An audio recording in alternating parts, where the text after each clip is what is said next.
Hello, my lovelies. Welcome back for another weekly tarot pick a card reading. Today we're going to get into a reading that's all about your shadow self, what sort of issues you are currently working through, what the darker side of yourself would like to speak to you about. We're all yin and yang. We all have lightness and darkness. Now, yin and yang, lightness and darkness, do not equate the darkness with evil, okay? That's something totally separate as far as I'm concerned. But all of us have darker, shadowy aspects to ourselves, parts of ourselves that maybe we don't want to accept or we keep a little hidden, and then the light aspects of ourselves, the parts of ourselves that we very freely show to ourselves and others that we are consciously aware of. So it's kind of like the difference between the subconscious and the conscious. So like, for example, when we go to a therapy session, that therapist is helping us get in touch with our darker side, with our subconscious, or with our yin side, I guess, if we're looking at the yin and yang symbol. Okay, so when we get in touch with our darker side, we're able to become a more whole and complete individual. And we can also discover solutions to certain issues we're having, cycles that we're in, things that we can't quite seem to figure out. A lot of the times it's because there's a part of ourselves we are missing, we're ignoring, we're not looking at. So when we're able to communicate with that part of ourselves, we can gain a lot of clarity. And that's what I'm hoping today's reading is going to touch on for you and help you with. So kind of like a tarot therapy session, which we've done here before, but a little bit deeper, a more direct message from an aspect of yourself. So I wanted to be specific today. We have 6 different piles to choose from. Each pile has a postcard right at the top that contains a message from your shadow self or your darker self, okay? So choose carefully. You can choose more than one if you're feeling drawn or stuck between a couple or a few. Timestamps for everything will be down below, and I'll see you at your pile. Bye, my love.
Hey, pile 1, welcome to your reading. I do just want to let you know before we get started that there are some gardeners and landscapers working outside.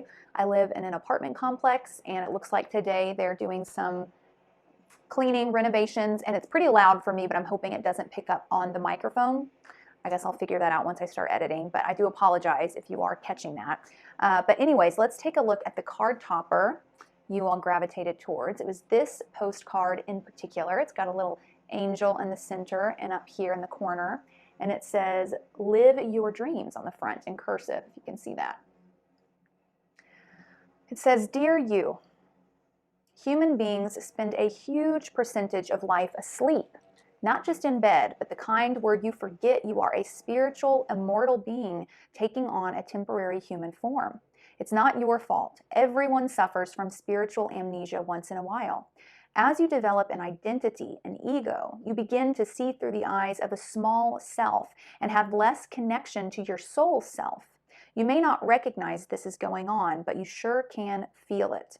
We are here to remind you to look through your soul's eyes and see that magic is everywhere. Infinite potential lies in spirit, who is teaming with you to fulfill the contract you made to contribute to the evolution of the whole world. Wake up and remember that all the help you need is orchestrated in the invisible realms. Your mind, in alignment with divine intelligence, is unstoppable. The world is yours to co-create. You are so loved, and we are all behind you. And this is a postcard, a message from your shadow self, the aspect of yourself that's hidden and wanting to come through today. It's actually quite perfect that you're here for this reading because, tarot reading is a form of spiritual expression and communication, which is what your shadow feels you are in need of at this time, getting back in touch with yourself at a soul level. and not grasping too hard to the ego, to your own individual identity. There always needs to be a nice balance. So it feels like there may be some of the issues that you're running into with life right now are due to, I'm feeling like just a dissatisfaction, not feeling fulfilled, and maybe even a bit of insecurity. And it's because you're clinging on to aspects of your ego a little too much. And what do I mean by that? Let me try and get a little bit more specific. Our ego, like the postcard talked about, is our human form, okay? So for example, your particular race, that's an aspect of the ego. At a soul level, we don't have a race, okay? So ideas about what race you are or what you identify as, your identity, gender, okay? Sexuality, these are all things that fall into aspects of the ego, because those are aspects that define us as humans. What's our sexuality? What's our gender? What's our race? Okay, so that's just some examples. You could be caught up in a lot of that, maybe struggling to think through it, maybe trying to make identifications for yourself, trying to make sure that you've got everything labeled just right, and it may be a bit overwhelming to you. And so your shadow self is saying, hey, you know, don't forget that at the end of the day, all these labels and things, they go away. Tap back into yourself at a soul level. Forget about these labels that society has created, that our bodies, you know, have inevitably created for us. For those of you not struggling with anything like that, it could be over-identifying with your family of origin, okay? So another aspect of the human form, our DNA, our ancestry. Maybe you've got two parents who are doctors, for example, and so you feel that you are naturally supposed to be a doctor, like it's in my blood, you know, this is the bloodline I was born into, so I'm a doctor, I'm a doctor, I'm a doctor. And maybe it's not fulfilling to you. But our ego also encompasses things that relate to how we care for the body, i.e. food, shelter, our material needs, okay? Anything that is a bodily sort of need. So there may be some things in your life that you are clinging to because of the security that it provides your body, you know, like I don't want to leave that certain job because, you know, there's this deep-seated fear of like, what if I won't be cared for if I go elsewhere? Same if you're in like a toxic sort of relationship or living situation. Okay, so what your shadow self is saying here is that it's going to continue to be difficult to work through those things if you don't balance it out with some soul time, with some spiritual time, prayer, and breaking down your identity. Or, you know, it's good to have a defined identity, to know who you are as a person. That's hugely important. That's what you came down in this life to be, was to be you, whoever you are. You signed up to have that particular ego. But it's also nice to kind of remind yourself that this is a temporary form that you are taking on. You know, whatever your name is, you know, whoever you are, this is temporary. Yes, you're supposed to embody it. You're supposed to take on this role. You're supposed to get to know more about who you are as a person and as an individual. But sometimes it can help put things in perspective to just remind yourself that, you know, this isn't forever. You know, I'm much more than this. I have a soul. This body leaves when I pass on. I go into other lifetimes, or I go into heaven, you know, whatever you think it is that happens to you when you die. Maybe you go into nothing, you know, maybe you're an atheist. Whatever it is, it's all your identity, it's temporary, okay? So try and remind yourself of that so that you don't spiral, because I'm seeing kind of a tribalism going on with you, or kind of this sense of urgency, or this sort of tension and anger around what it is you want to fight for, what it is you want to fight back up against for the sake of society, like the postcard talked about. But for some reason, the soul's been taken out of the equation. The spirituality of it all has been taken out of the equation. The pure unconditional love for everyone and everything involved, whether they're for or against what it is you're trying to do, that is getting harder and harder to see, right? Wow, this issue goes really, really deep. I must say, I'm having a hard time finding the words to explain everything. But let's take a roll of the die and get into the tarot, and maybe as we get more cards, things will become more clear, okay?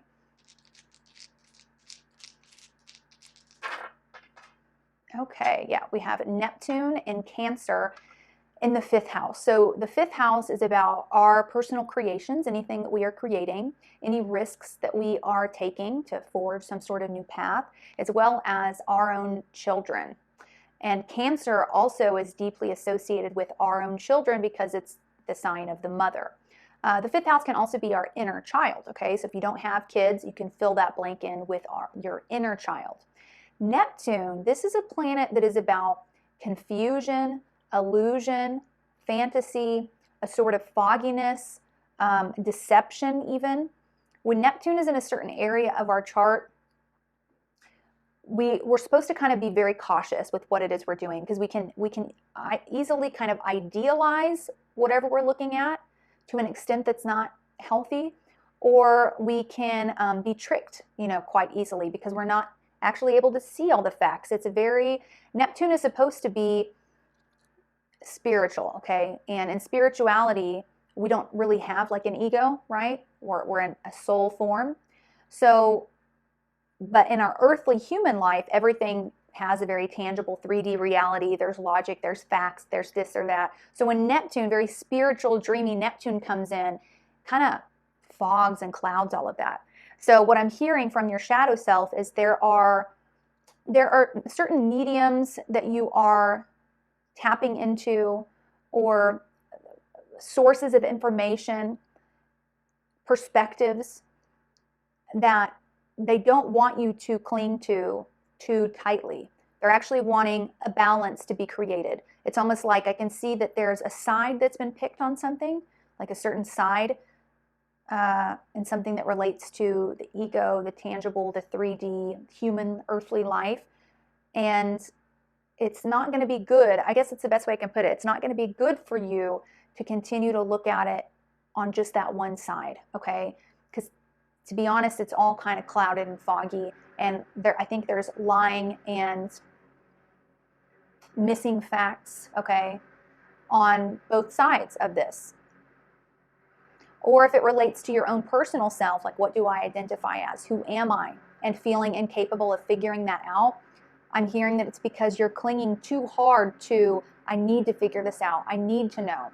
One of the things that we learn in meditation isn't about learning how to prevent thoughts from coming in, because ideally when you're in a meditative state, your mind is empty, right? So when you start learning how to meditate, you would think, okay, I've got to just empty the mind, don't let that thought in, don't let that thought in. But what the teachers will show you is that no, you actually need to allow anything that wants to come in, come. Let the thoughts come in. We can't push those out. But instead, don't cling to them. Just kind of watch them pass by. Don't feel frustrated that thought came floating in. Just kind of watch it float on by. Okay, so sometimes when we cling too hard to a certain outcome or an idea of something, we make it impossible to resolve. We make it impossible to obtain. Just like if I'm trying to meditate and every time a thought comes in, I'm like, no, don't think that. No, thought, go away, go away. I'll spend my whole time in meditation telling the thoughts to go away, and then I never was able to get into a meditative state. Versus if I just kind of allowed them to come in, I would be able to reach that meditative state because I wouldn't be so focused on, no, I've got to get all the thoughts cleared away. So that's kind of what Neptune is doing in your life at this time, with your identity, with your beliefs, with the values that you hold, all of this sort of stuff. And your shadow is actually your more spiritual side right now that's being pushed away because there is this intense focus on things that pertain to the ego, identity, material needs, even the way society is constructed, how people react to you, your identity, you as a person. These are all related to our earthly life. For a lot of you, there is a concern around childbirth, having kids, that is really bothering you, whether it's like an unexpected pregnancy or pressure to get pregnant or wondering if you even ever want kids, okay? And then for others of you, there is what's pushing you to get the answers that you're wanting, to fight for certain things, to stand up for certain things. Isn't your own self per se, but it's like the generations to come after me. I want to do this. I want to help change this for my children, my grandchildren, the future of society. So I think that maybe that, and what I'm hearing from Spirit is, although that you see that as being separate from, okay, well, that's not an egotistical thing because I'm not doing it for me, I'm doing it for other people technically. It still relates to the ego because this is all about individuals. This is about humans, right? And we should fight for those things. I'm not saying don't fight for those causes. I'm not saying don't stand up for what you believe in. Absolutely 10,000% for sure. Even the card touches on, you know, helping the whole world go through an evolution, all right?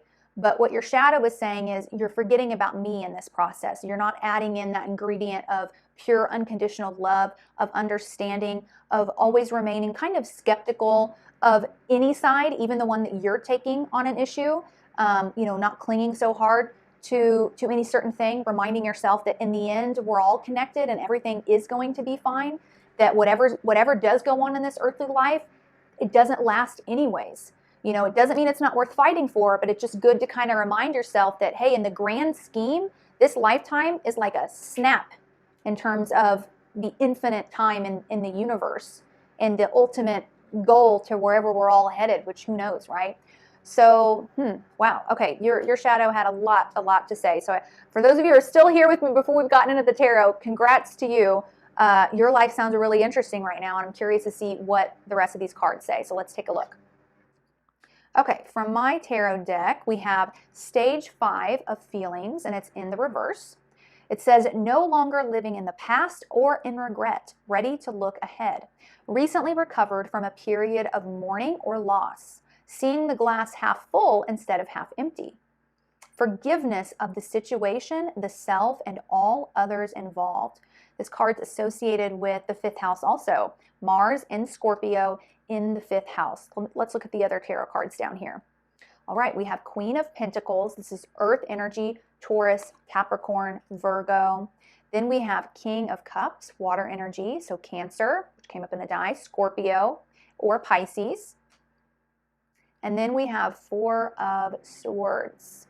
Okay, so for a lot of you, I'm seeing, I think there was a recent, it didn't have to be recent, but some sort of breakup or loss of some sort of relationship that your shadow is wanting to talk to you about because it's still deeply affecting you, okay? This to me looks like the yin and yang within you. We have Queen of Pentacles, King of Cups. The King of Cups is what I feel, this feels like your shadow's energy. This is what has been repressed within you. And because of that inner repression, you feel like you're in need of it, like from getting it outside of you, okay? So there was a loss of a relationship. I feel like for most of you it was with a male or a water sign. And it could have been romantic, platonic, family member, I don't know. But this person you felt provided you with a sense of balance, you know, because he or she conveyed the aspects of your shadow, the suppressed parts of yourself that you didn't ever let out. So to feel in balance, you needed to be near this person who embodied those qualities, okay? So it was kind of a codependence. Even though I don't think you necessarily showed that, I don't think people view you as a codependent or needy person. Your shadow is wanting to talk about this because that is why that loss of relationship was so devastating. It was almost like, I don't even know how to cope. I feel like half of me is missing, you know? Okay, so it's due to this. So your shadow self feels like a Cancer or Scorpio or even Pisces sort of energy, and possibly a more masculine sort of energy. Whereas the light aspect of yourself, the part of you that you easily show to people, is this Queen of Pentacles. So feminine, receptive, grounded, very concerned with material things like stability and, you know, making sure that, you know, you have enough food, that you have enough money, like these sort of material, earthly sort of concerns, but very grounded, stable, not super emotional, very steadfast, loyal, these sorts of things, okay? That's what you show, but then this King of Cups, which is a very intuitive, compassionate, emotional, forgiving,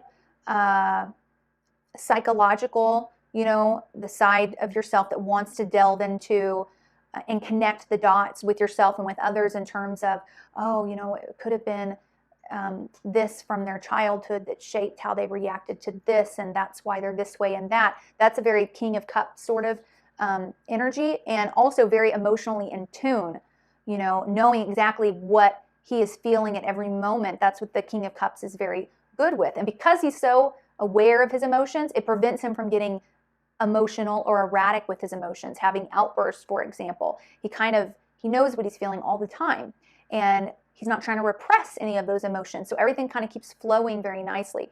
Whereas Queen of Pentacles, your lighter aspect, may feel a little bit uncomfortable with that, so may kind of repress or distance herself from emotions, and then it can cause things to boil up over time. All right, so there was some sort of loss or breakup or some sort of relationship that ended that, yeah, this was quite shocking for you, okay?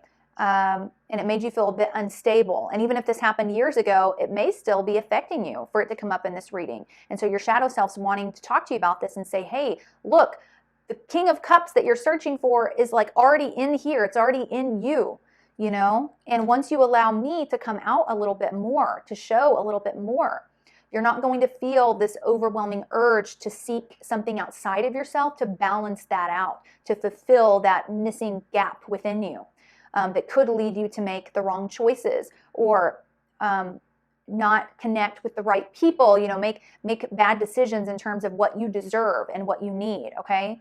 So yeah, your shadow is just wanting to touch on that. Let's get into some of the oracle cards now. Okay, we have Surrender to the Divine. This is full moon. And then we have the Choices card.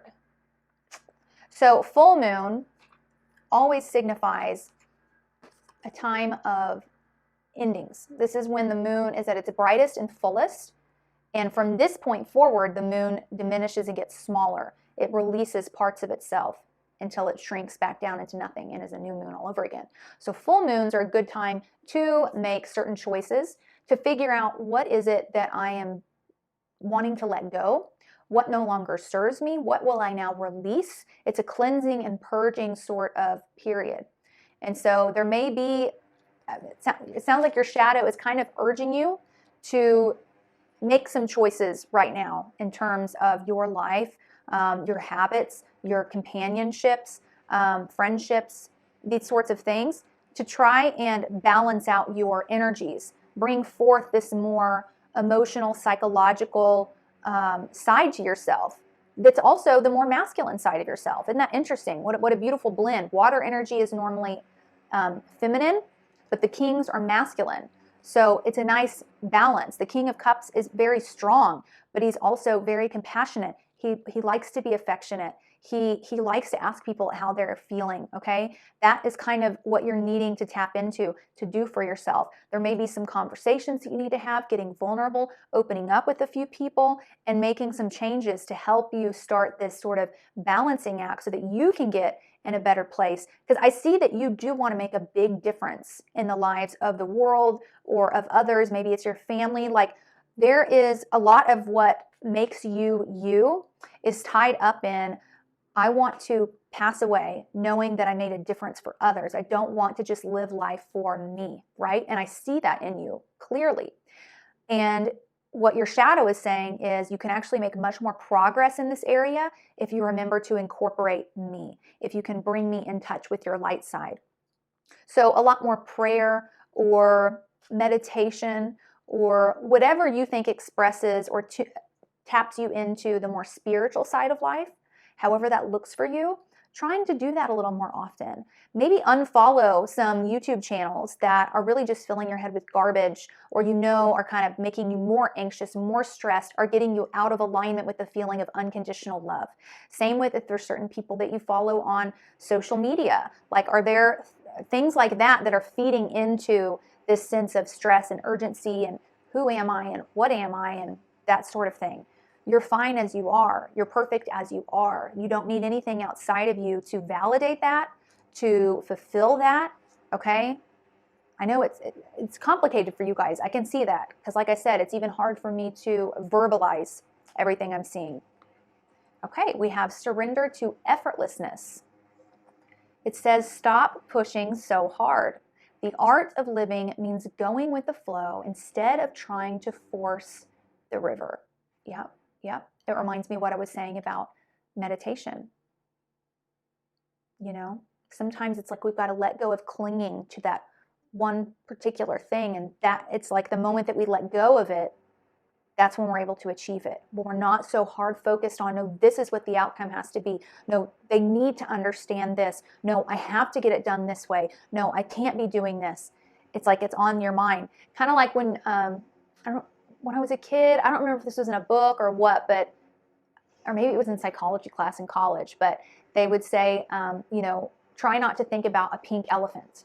And as soon as you're trying not to think about a pink elephant, what is it that you see in your head? All you see is a pink elephant. Because you're like, no, okay, don't think about the pink elephant. Don't think about it. And then that's all that you see. Whereas all throughout the day, before someone said, try not to see a pink elephant in your mind's eye, all day long, I wasn't thinking about a pink elephant. It wasn't until I was so hard pressed and focused and like, don't think about it, Addison. Don't think about the pink elephant, that it becomes impossible. So there are other areas of your life where this sort of metaphor can be applied. When you stop pushing it so hard, when you just let it go, suddenly you will get what you want out of the situation, okay? So I'm not saying to give up on what it is you want. It's more about detaching yourself from it and letting go of the control of it, okay? Okay, we have the slave card. I'm going to read the shadow attribute of this card because that's what I pulled them for. It says, giving your willpower to an external authority out of fear of making your own choices. Okay, let's look at the Mona Lisa card. We have a healthy self-esteem card. And on the shadow side, it says, people usually find me unattractive and uninteresting. And this is a subconscious phrase, so another part of the shadow that's kind of playing out and repeat in your mind and causing issues maybe where you don't even realize. This deep-seated belief that you're an uninteresting and unattractive person, coupled with, not even trusting yourself to make the choices you need to make. And it's interesting that choices came up on this card because that's exactly what this card says, choices. We've got the full moon here. Something's coming to a head here in your life. There is a choice that needs to be made. And I also think you need to tap into and remember, first of all, that you are a whole being. There's parts of yourself that you're not allowing to shine, but even when it's not shining, it's still there. You are complete. You don't need someone else's opinion to align with yours in order to fulfill that. Like you don't even need, I could even go to the extent of saying, you don't need anyone else in the world to think that you are attractive for you to decide that you are attractive. That's the extent that this goes to. You don't need them to think that. You don't need them to agree. It literally doesn't matter. If they want to think that, fine. And instead of chasing after and trying to get, no, just agree, like just tell me, this or that. I need to hear this from you. No, maybe it's just that you don't understand it. I'll explain it differently so that way, yada, yada, yada. You're not going to be able to get the outcome that you want. Because ultimately, what is the outcome that you want? Ultimately, you want to feel at peace, right?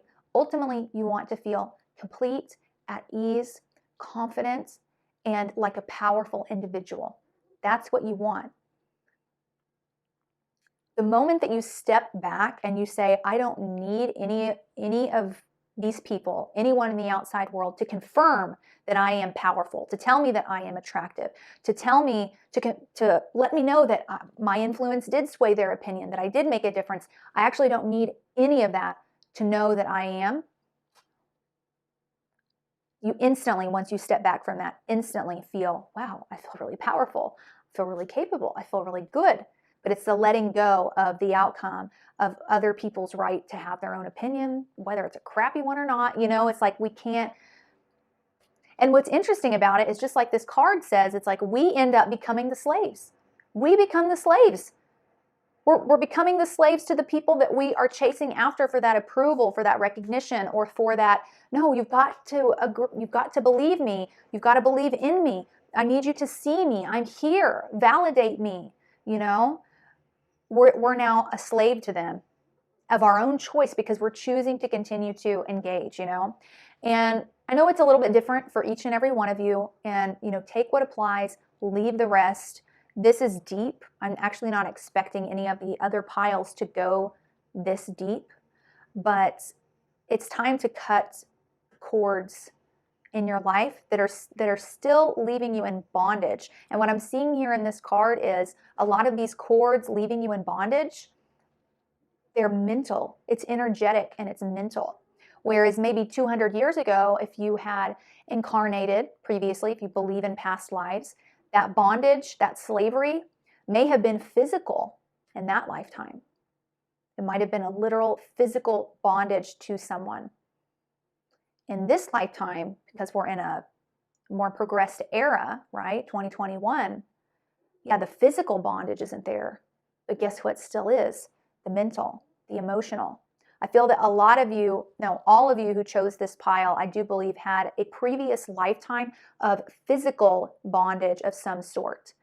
Whether it was as an actual slave, with a slave owner, or maybe a slave to a spouse, a spouse that trapped you, that was possessive, that was controlling, right? Things that affected you physically, like where you couldn't actually leave. You weren't free to go where you wanted to go. You were physically in bondage. And what I'm hearing from your shadow is a lot of your pain and trauma from that lifetime is carried over into this one. And the ironic thing is, all you want is to feel free and to feel powerful. But because you're so used to these certain patterns of bondage, of actually needing, because let's say 200 years ago, if you were a slave, you actually kind of needed approval in order to leave your slave owner, right? Otherwise, you could get killed.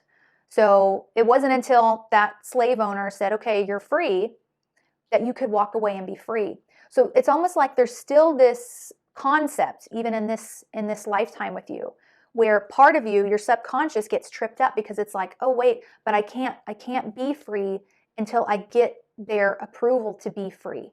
So I need them to tell me that. I need them to validate, like whatever it is I'm wanting that can make me feel more free, I have to get it from these other people. Does that make sense? Whereas in reality, what your soul's kind of learning through this lifetime is actually, no, you don't need that approval from them. You don't need them to allow it. You can actually just decide to be free, to feel free, to make the choices that you need to make, to validate your own self, to continue charging forward, making differences, working on your creative projects, making plans and goals for your future. And it doesn't matter if the world is filled with 7 billion people that don't agree with you at all. It does not matter, okay?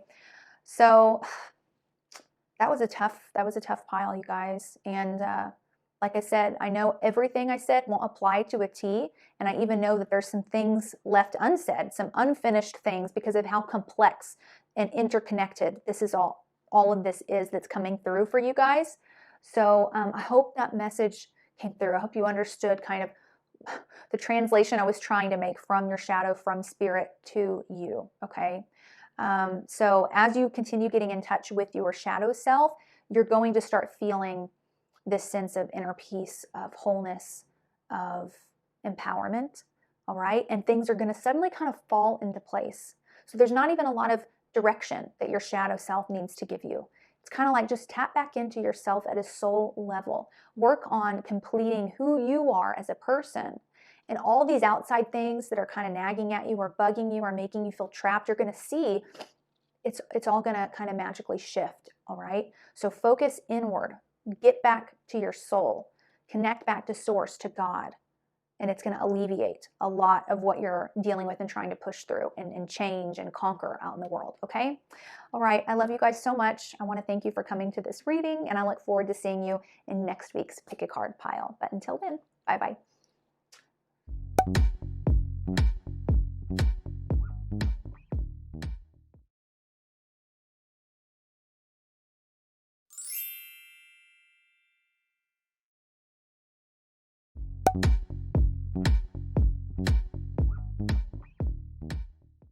Hey, pile 2, welcome to your reading. Whew, pile 1 was deep, okay? So I'm not expecting all the piles to go that deep, but who knows? I'm always surprised. Every time I do a pick a card, oftentimes Spirit takes it into a direction that I didn't even know we were going. So let's take a look at what's going on with you. Let's first look at the card topper you gravitated towards, this little postcard. And remember, this is a message from your shadow self, from your kind of hidden self to you. So let's read. Dearest you, selfless giving is an elixir so sweet and life-giving and amazing that it should be customary for everyday living. Right now, generosity is being asked of you. Let go of a debt, release an obligation, or do a solid kindness to someone for no other reason than as an exercise of the heart. You will be surprised how quickly a generous heart is repaid. We know it often doesn't happen in the immediate exchange, so temper your expectations. Know that life has an uncanny way of sending miracles seemingly unrelated to your kindness, yet interconnected in magical ways. The more you act from generosity, the bigger your heart grows, and the more you love, and the more abundance you will experience. We also know that someone could be entering your life with a generous offer for you. That's exciting. Take it and trust you are worthy and deserving of it. You have to receive, not just give. We love you so much over here. Beautiful. So it sounds like your shadow is really a lot of your heart chakra, okay, that could be blocked right now or kind of shut off. Maybe you've opened yourself up and gotten burned one too many times, or maybe you grew up kind of watching other people with real big hearts and a lot of love to give get burned by others. So you thought, okay, nope, I'm not playing that game. Screw that. I'm going to close this up and keep it safe and protected. But you have this aspect of yourself that's in your subconscious, in your shadow, that really, really wants to give love freely without that fear of rejection, that fear of what if they don't like it? What if they don't want to receive my love? What if they push me away when I'm vulnerable and try to give my love to them? How shameful that would feel, how embarrassing. The shadow aspect of yourself that's coming through wants to just give freely, the same way that a young child does before it learns the way of the world. Children have, especially little babies, they have no problem like giving hugs and kisses and snuggles, and they don't get caught up in their head with, what if this person doesn't actually like me that much, or what if they turn me down? Children are really brave in that sense. That's something that we can learn from children and babies as adults, is how much bravery and courage it takes to put your heart out there over and over and over again. So this is the part of your shadow that's wanting to be expressed, and it sounds like your shadow wants to do that through little acts of generosity. If it's too scary to get really vulnerable with someone you care a whole lot about, then start with, like the postcard said, little strangers. Give a blessing to someone as you're passing them on the street, or offer to pay the grocery bill for the person behind you in line.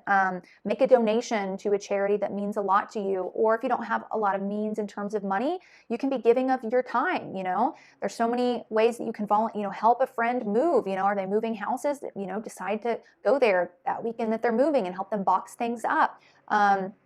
Yeah, there's infinite ways to give of our time, our energy, our resources to others. And you're going to see how much happier and fulfilled you are with life once you feel like your heart can breathe. It can breathe again. It's open. It's okay. That's not to say that we won't experience rejection. That's kind of just part of life, right? But in the long term of everything, the grand scheme of life, if you were to look at kind of the pros and cons of keeping my heart closed off and unavailable versus keeping it open and free, this would be worth it every single time. Every single time. The few amount of times that you might feel that little bit of rejection or feel a little burned or a little bit heartbroken, it's worth it to have your heart kind of open and giving love versus closed off. You're filled with more happiness, more joy, and like the postcard says, more abundance is allowed to come in. Okay? It expands your energy and the flow of your energy and how much you have to give and receive. And remember, your shadow was talking about at the end, you've got to be able to receive as well. It's okay to receive that love when someone comes to you, to accept it, to accept the compliment, to accept the hug. Not only just to accept it, but to allow yourself to fully revel in that moment, to fully enjoy it, to not feel silly or awkward about it. Okay? All right, let's take a roll of the die and then we'll get into the tarot. Okay, we have Mercury in Taurus in the second house. Taurus actually kind of rules the second house, so that goes together really nicely. Mercury is all about our communication style, our mind kind of like learning new things, as well as our perspective or outlook on something. And in your case, it's with this Taurus second house area of life. The second house is about our net worth, our money, our resources, the things that we own, as well as our self-worth, okay? And Taurus is all about those same sorts of things. Taurus likes to, and Taurus is also very cautious, you know, slow and steady. It likes stability. It likes kind of knowing what's coming next. You know, for Taurus, if something isn't predictable, then it doesn't want to go down that route because Taurus doesn't like taking risks. So it looks like this is how you operate with your energy and your day-to-day life, feeling that, well, this is simply the most efficient way. You know, I'm gonna live my life in a way that is very predictable because that puts me at ease. You know, you seem like the type of person that would rather underestimate something than, or no, that would rather underestimate something versus overestimate.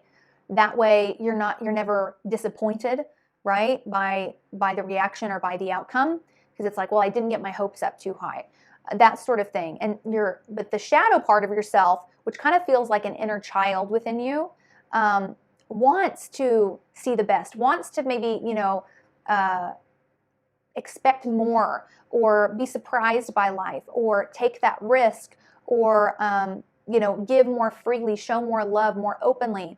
Taurus is ruled by Venus, which is a very loving sign as well. So it feels like this is all kind of locked up in your shadow. You have this little person inside of you that feels very childlike, very innocent, very young, that is just craving the ability to kind of come out and do that, to believe in the good of people, and to help more, and to give more, and to try and try again, and to have high expectations, and to deal with that disappointment if it happens. But at least you tried something, at least you took a risk, okay? And so that's kind of what your shadow is wanting to say to you. It's begging to come out. It does feel very young, like a young child.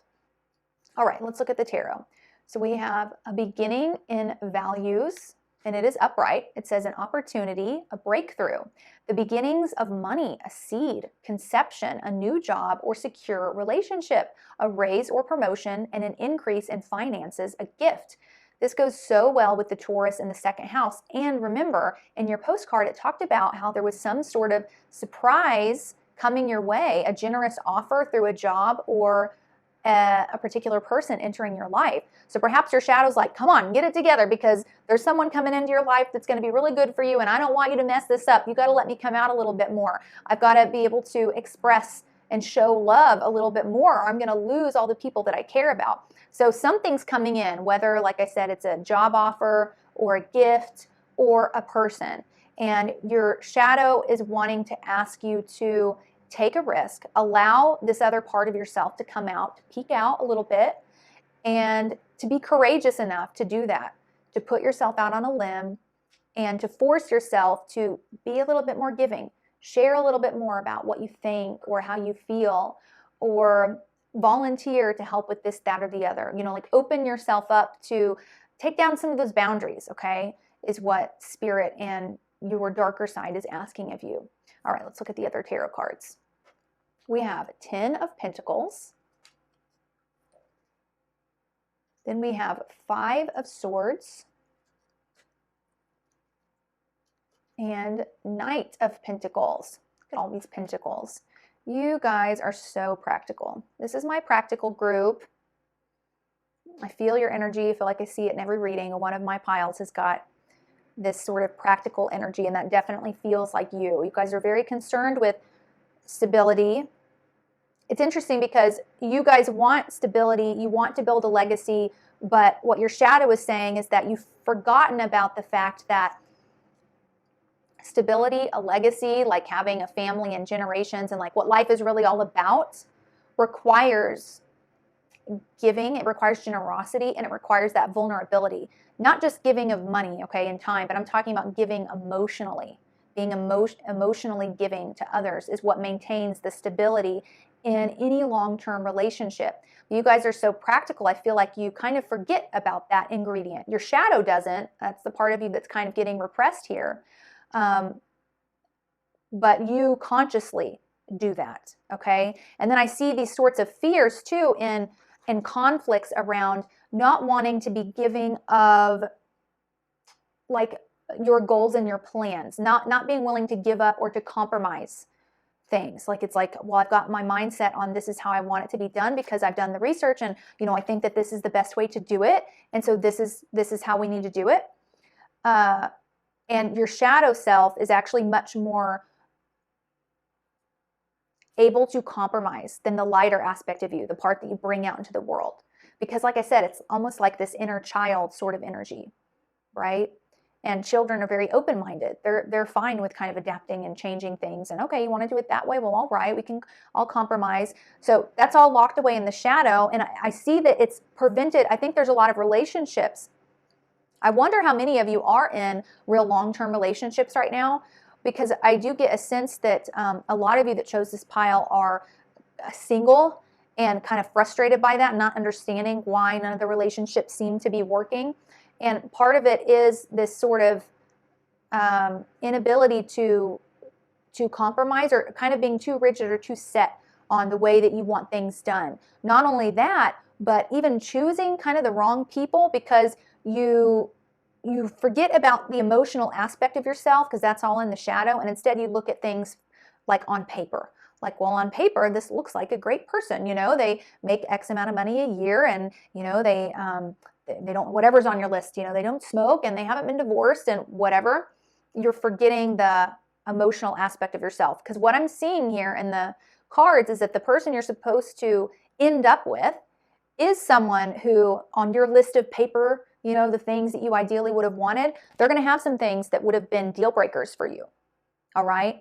But emotionally, that's the person that you need. So your shadow is like, don't forget about the emotional values that you have. Tap into those, remember those, and let your more malleable, open-minded side come through in your relationships, at your place of work, okay? Be more giving. Look at it as an act of giving, when you decide to make a compromise.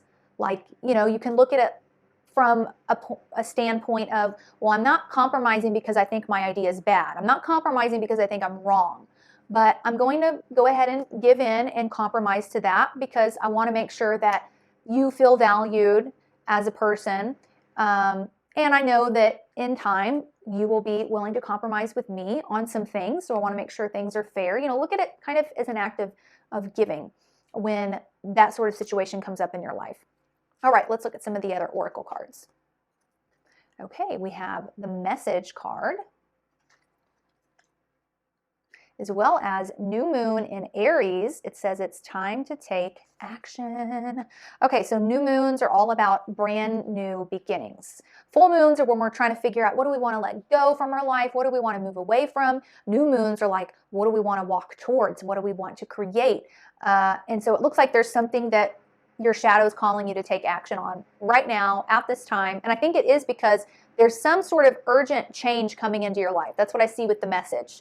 Whether it's a job offer or a soulmate, that's coming in, and it's like something where you're not going to even notice it, or you would be tempted to reject it or push it away if you hadn't have gotten in touch with your shadow self through this message, okay? So what I'm seeing from your shadow here is it's time to take action on this, what we're talking about, right now.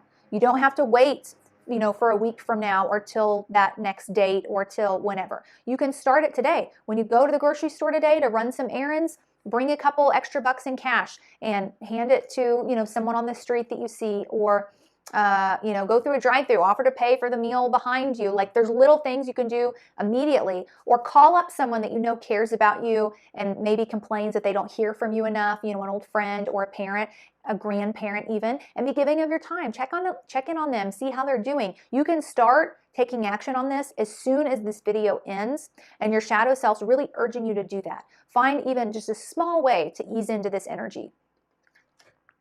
Okay, from the archetype deck, we have the bully, and I am going to read just the shadow behind this because that's what I pulled the cards for. It says, conceals deep fears behind verbal or physical abuse.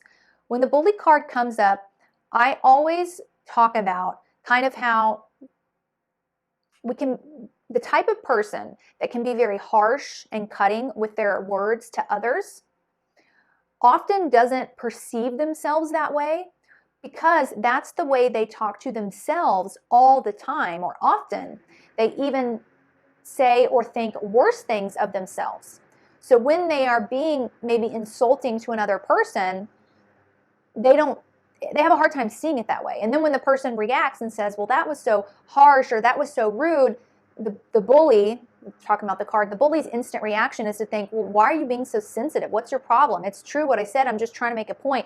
It doesn't register, right? So the message in the bully card, I always start with kind of talking about how you are talking to yourself, how you speak to yourself, reminding yourself that you are a person that is worthy of respect. Even if you are yourself, it doesn't matter.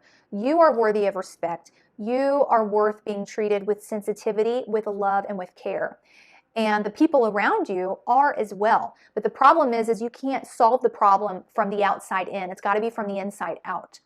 So if you start, maybe at some point you realize like, yeah, okay, maybe the way I talk is a little bit insensitive. They obviously don't like it. I'll try and adapt and change it. You're not going to be able to really change it starting in that direction with, I'll just watch what I'm saying when I talk to this person.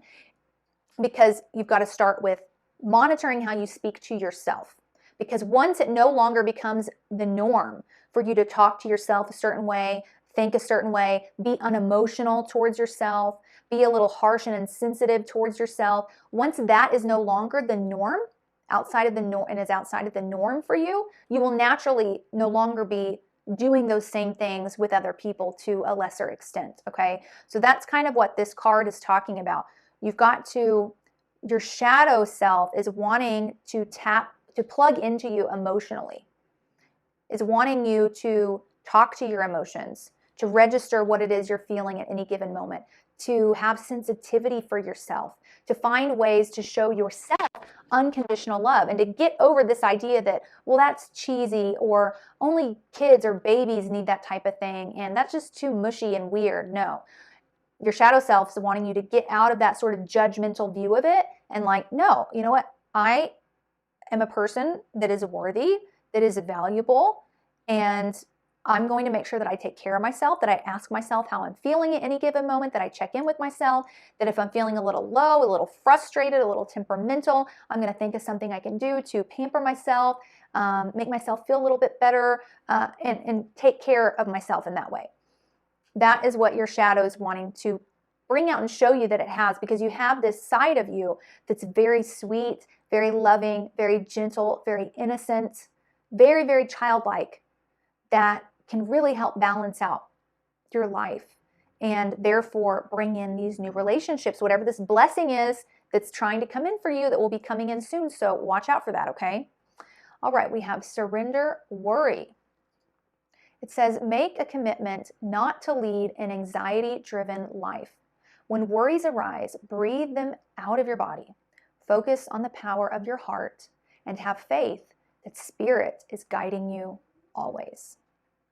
Yeah, you guys are real practical, right? I kind of talked about that, which can naturally lead to a state of worry about, well, how much money will I make next month? And when is this debt going to get paid off? And how am I going to have enough time to do this, that, or the other? When we're in a constant state of worry, we don't feel like we have anything to give, right? Because it's like, what? I can't go and help you. I'm right now trying to figure out how I'm going to pay off this bill and have enough time to sleep and yada, yada, yada. It almost seems absurd that people would even ask us for anything, because it's like, look, no, I've got enough over here that I'm stressing and worrying about. I cannot overextend myself. But what I'm seeing in that card is, if you surrender that worry, if you let go of kind of overanalyzing things or living in like a lack mindset, no, there's not enough time, I don't have enough resources, you're going to see your abundance come in. And maybe, actually for most of you, I feel that there is some sort of gift from Spirit coming in, whether it's a person or financially. But a lot of times abundance is a state of mind. You know, maybe your financial situation won't change at all, but just your feelings about it, being able to be grateful and recognize everything that you do have and no longer succumbing to worry about the things that you can't change. It's like you're all of a sudden going to feel like you have more time on your hands, more resources to share, more love to give, because that worry is stopping you from giving more. And you have more to give, you do. But the worry is blocking it, you know? Okay, let's look at the Mona Lisa card. And it has a subconscious phrase playing out. Even when I fall in love or befriend others, I find a lot wrong with them after a while.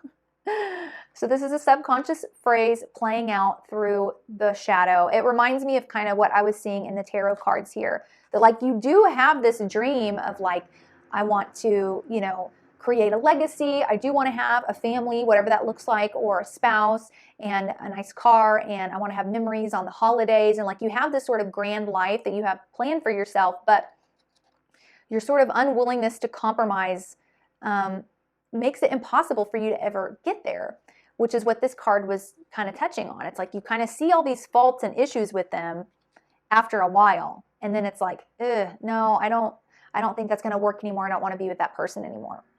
Even though a lot of them seem kind of like trivial or not really that big of a deal, it's like you kind of view them that way. And what your shadow is wanting to say, because your shadow is actually coming through as your inner child, there's a deep rejection of your own self that hasn't really been resolved yet. You know, you hold yourself to a particular standard, and when you don't get it, you really, really bully and beat yourself up for that. You don't accept yourself. And if there was any way you could separate yourself from your body, you know, you would. It's like you kind of mentally beat the crap out of yourself when you don't reach those standards, when you fail, when you this, that, or the other. So of course, if you are that way with your own self, you're going to be that way with other people. But the difference with other people is you do have the ability to leave them when you're pissed off, right? With your own self, nope, you're just stuck with yourself. So you just sit there and bully yourself and beat yourself up and hold resentment towards yourself, but you know that you can't leave you, it's you.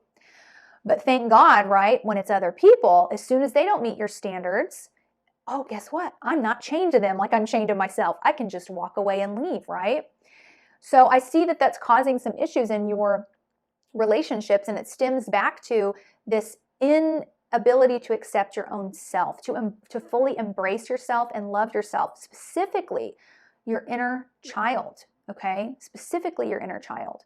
Once you love yourself for all that you are, you accept yourself for all that you are, your faults and your successes, you know, your positives and your negatives. And I'm not talking about just logically being able to name off, well, you know, these are my faults. This is what I struggle with. I'm good at this. I'm bad at that. Like I know myself really well.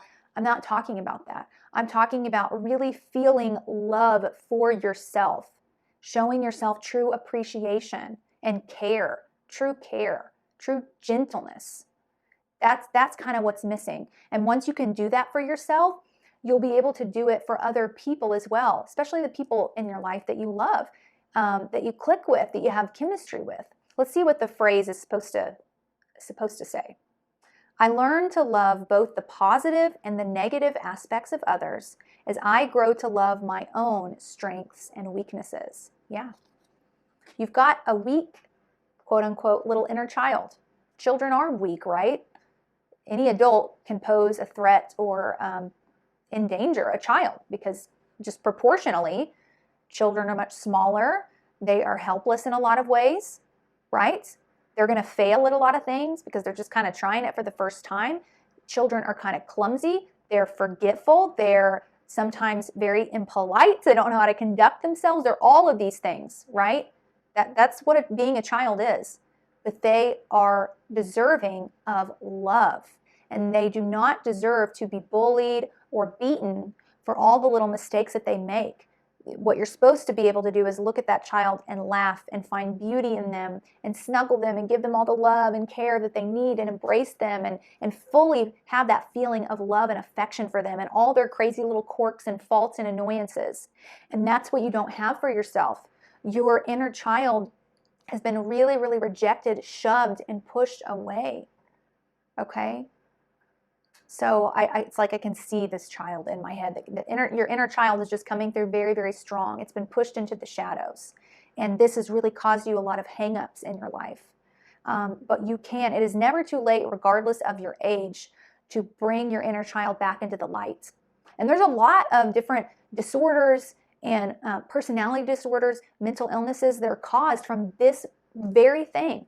that inner child not having been embraced and just being shoved away into the shadows, into the darkness. It doesn't allow you to feel complete, okay? So it's time to bring that inner child back out, embrace it, so that now you can embrace others and you can build the life that you're really, really after. Maybe not exactly what you're after, with some compromise, with some change. But so yeah, I would urge you guys to work this out in therapy, or there's even some really great books on tapping into the inner child. Look up some more tarot pick a card readings that are for the inner child and really make this your focus at this time. Sorry, my voice is going. That's going to help bring a lot of healing for you. And then keep your eye out for that blessing, that gift, maybe a person that Spirit's bringing your way. Don't reject them. Don't push them away. Don't let them go unnoticed, okay? Because I see a lot of good things happening there. All right, I'm going to leave you guys here, but I want to thank you so much for coming. I enjoyed providing this reading for you, and I look forward to seeing you in next week's Pick a Card reading. Bye, my love.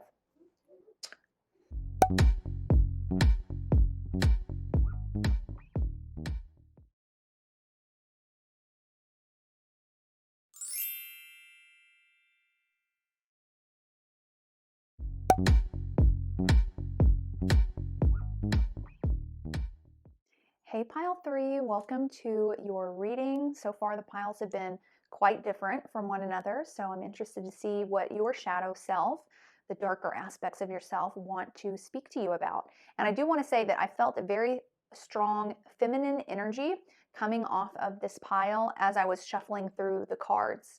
I felt that for one or a few of you, there was a female figure in your life that you lost maybe just a few years back, like 2016 actually came into my head, or maybe somewhere around that time, maybe that's just for a few of you, that is also wanting to come through and speak to you in this reading along with your shadow self. Okay, so we will see what she has to say. It could even be a grandmother, an aunt, a female friend, a sister, a mother, I don't know. It'll be different for each and every one of you, but I guess she just wanted to make her presence known and let you know that she was here. In fact, for some of you, it could have even been a guardian angel, because the card topper that came out for you all has this feminine figure with angelic wings, and on the front it says "with love." So let's read your postcard from your shadow self and this feminine guide of yours and see what they want to say to you. Dearest you, miracles never run out. Look back over your life and you will see so many moments of synchronicity when all the right people, the right place, the right opportunities, and the right time just showed up without any of your help. Think back to how you felt just before a miracle happened. You felt you were giving up, but it was more like a gentle surrender to whatever was about to happen. We want you to know that miracles are being concocted for you, and you will never, ever run out of them. You just don't get to choose how they come, who will deliver them, when they will show up, and what they will do for you. All of that is our department. Spirit knows what is best for you and what wants to be expressed through you. You are incredible and amazing and a magnet for miracles. That would be a good mantra for you today. We're on it. Relax. If only you knew how much you were loved. And then it says ... sigh. Beautiful. Yeah, so it sounds like there are some difficult times, some difficult things that you're going through currently or remembering from your past. It seems like a lack of trust or a lack of faith in life, in maybe God's love.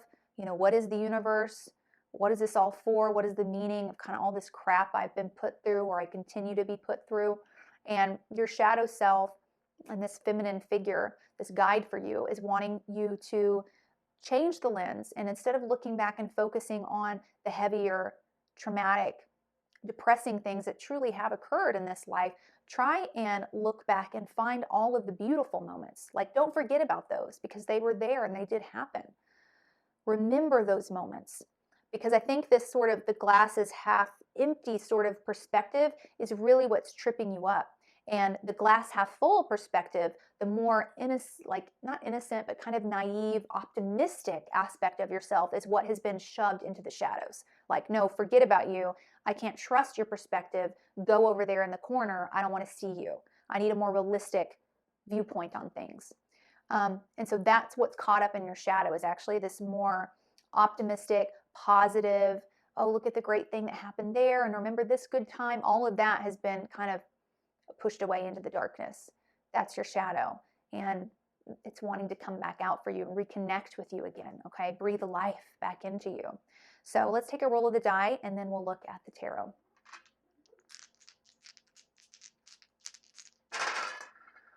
Okay, we have the Sun in Libra in the 12th house. So Sun in the 12th house in a natal chart often talks about or signifies that that particular person has a distant relationship with their father or lost their father at a young age, okay?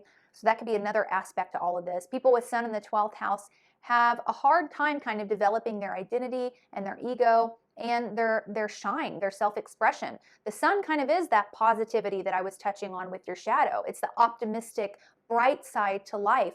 And it's our relationship with our Father that helps us to develop that part in us. So when the Sun is over in the 12th house, a hidden house of the subconscious, of the shadow, it gets pushed away. It gets, shoved into there. So for some of you, you could have had your relationship with your father has had a profound effect on which aspects of yourself you chose to let shine, let out the light, and which ones you pushed into the shadows and said, no, I don't want anything to do with these parts of myself. So there could be kind of I'm getting a feeling that a lot of you were closer with your mother or with some sort of more feminine figure in your life, that there was more of a relationship established there with the feminine figures in your life than with the masculine ones, okay? And so the masculine energy within us, that's the one that like goes out and takes a chance on life, that conquers something, that says, here's where I'm going to get the spotlight. Now I'm going to go out and do this and go out and do that. Whereas the feminine aspect of life and of ourselves is more about, I'm going to nurture this. I'm here to receive. I'm still, I'm slow. I'm at peace. I'm growing, this here, and I'm, taking care of this here. Okay. So yeah, that sun part of yourself is kind of been engulfed into the shadow parts of you. And I feel like it has something to do with this antagonistic relationship with masculine energy in general, or with a fatherly figure, especially the aspects of yourself that were inherited through them, or that you're in fear were, like, I don't want to be that way because that reminds me of how my dad was, or that reminds me of kind of what men typically do, so I'm going to reject that. Okay, all this is getting like piled up over into the shadow aspect of yourself, is what I'm seeing in the die. And that might be for this feminine figure that's here with your shadow self coming through, is wanting you to make peace with this. She wants you to know that you don't have to reject one to accept the other. You don't have to take a side. You don't have to choose. You don't have to reject the aspects of your more masculine self, masculine energy, in order for your feminine energy to be accepted. You can actually live in harmony with both. And she's wanting you to, I guess, know that. There must be something down in you in your shadow that feels like, well, no, if I have to choose, and I chose this light aspect of myself. And I'm, so all this other stuff needs to go down into the shadows. And she's saying, no, my love, like, you don't need to do that. Because I do feel that there is this sort of, I think at some point in your childhood, there was this sort of feeling of, I have to pick a side. I have to choose who's right or wrong. I have to, decide what to do. Do I reject this or do I accept that? Or maybe, there was someone in your life that you loved, that you knew loved you, and there was another person that wasn't nice to them, that didn't treat them well. And so that kind of interfered with your view of that other person. So you rejected that person, not necessarily because they did anything to you, but because you saw what they were doing to this person that you loved. So it's like you kind of put the person that you loved kind of on a pedestal, almost in an angelic sort of way, like this person is perfect and with zero flaws, and this person is evil and horrible and wrong and dark. You know what I mean? Like, it looks like it's too, the thinking here is a little too black and white. And that's what your shadow wants to heal by coming back, by being allowed to merge again with you. Okay? All right, let's look at the tarot. We have level 7, the Navigator, and it is upright. It says having one's act together, emotional and intellectual harmony, in a way that allows for forward movement and progress. Ready to hit the road, a short trip or trips, triumph of the superego over the id and ego. And this card's associated with Cancer energy as well as the midheaven and our 10th house of career and life purpose. Yeah, Cancer energy is all about our roots, our childhood, okay? This card is all about the masculine and feminine being in balance. The typical Chariot card shows a man on a chariot, like think of it like a vehicle, and on one side of the chariot there are white wheels or a white horse, and on the other side there's black wheels or a black horse, and that's to represent the yin and the yang. And the message on the card is that he needs both of those horses there in order for his chariot to move forward, in order for him to make progress. If only the black horse is there, that chariot isn't going to be able to go. It's not going to get to where he wants it to, and vice versa. So yeah, that's really the whole message for you here, is re-embracing your masculine side, your own masculine energy, your divine masculine energy that's within all of us, and also the divine masculine energy outside of you in your life, you know, through your siblings, through your parents, through your grandparents, through your relationships. Okay, re-embracing that masculine energy is going to be crucial for you at this time and for your shadow self. And then we've got this feminine figure, this kind of guardian angel of yours here on this side of me. It's almost like she came through to let you know, like, I'm okay with this. I want you to do this. This is allowed. Because it almost feels like you did this, you started viewing things in this black and white way because of something that had to do with this feminine figure in your life. Okay, almost like you would feel a sense of guilt if you were to view it any differently. Like that wouldn't be okay, that would be wrong, because that would mean you were against her. And so she's here to let you know that you don't have to view it that way. In fact, she doesn't want you to view it that way any longer. She wants to see you in balance, like the Navigator card talks about. Okay, we have the Temperance card. This is Sagittarius energy. Wow. We have the Chariot card again on a second tarot deck. So look here. This is what it looks like. And we've got the black horse and we've got the white horse. And the white horse is actually the masculine energy, and the black horse is the more feminine energy. And that man up there, he needs both of them in order to move forward, make progress, to no longer be stuck and stagnant. He needs both sides of that, and so do you. And look at the Temperance card. The Temperance card is also about a balancing of two energies. The angel comes down and finds a way to blend these two cups that each contain something different, like one has water in it and one has oil, which normally don't mix.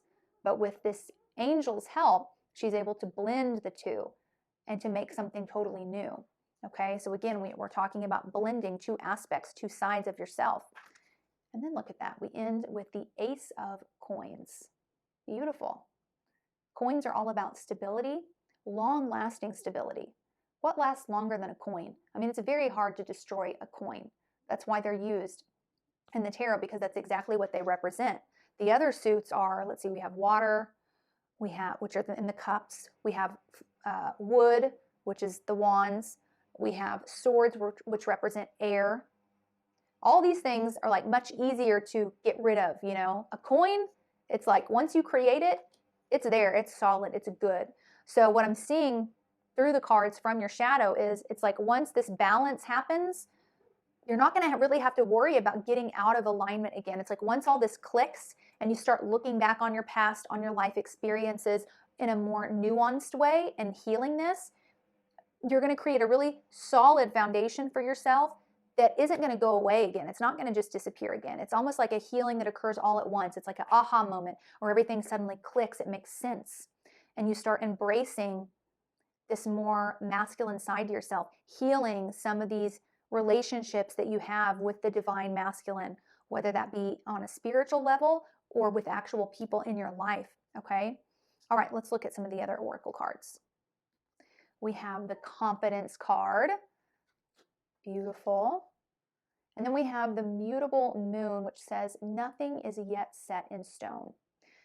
Mutable moons are a great time for readjusting plans, or just a reminder to remain a little open-minded and flexible with your plans, with what you're deciding that you're going to do. Okay, approach things without clinging too tightly to the outcome, because things can change at any given moment. Just like what your shadow was talking about in the postcard, that miracles are coming your way. And unfortunately, you don't ever know how they're going to happen, when they're going to happen, in what way, right? It's mutable because there's just some things that are outside your control. With the confidence card, confidence is a key word that is often used when we talk about the sun in astrology. The sun is where we develop our confidence. And therefore, our father, our relationship to our father is what helps us develop confidence, okay? Whereas the mother, represented by the moon, helps us develop our emotional stability and our mental stability. The father helps develop the confidence. So both are needed. The sun and moon are both needed, both important. And we don't want to get to a place where we are rejecting either or. The results are never good in that sort of situation for ourselves or for others. And for you, this sun being off in the shadows, this masculine aspect to yourself being shoved into the shadows, is really hampering your confidence, your ability to feel like you're really worth something, to be self-expressive, to really shine, to be and feel confident in what you do. It's waiting over there in the shadows for you. It's waiting to come out. It wants to shine. It wants to show you what you can really do. It wants to push you a little bit further. It wants to get you that applause, that attention that you need, okay? Let's look at the other oracles on this side.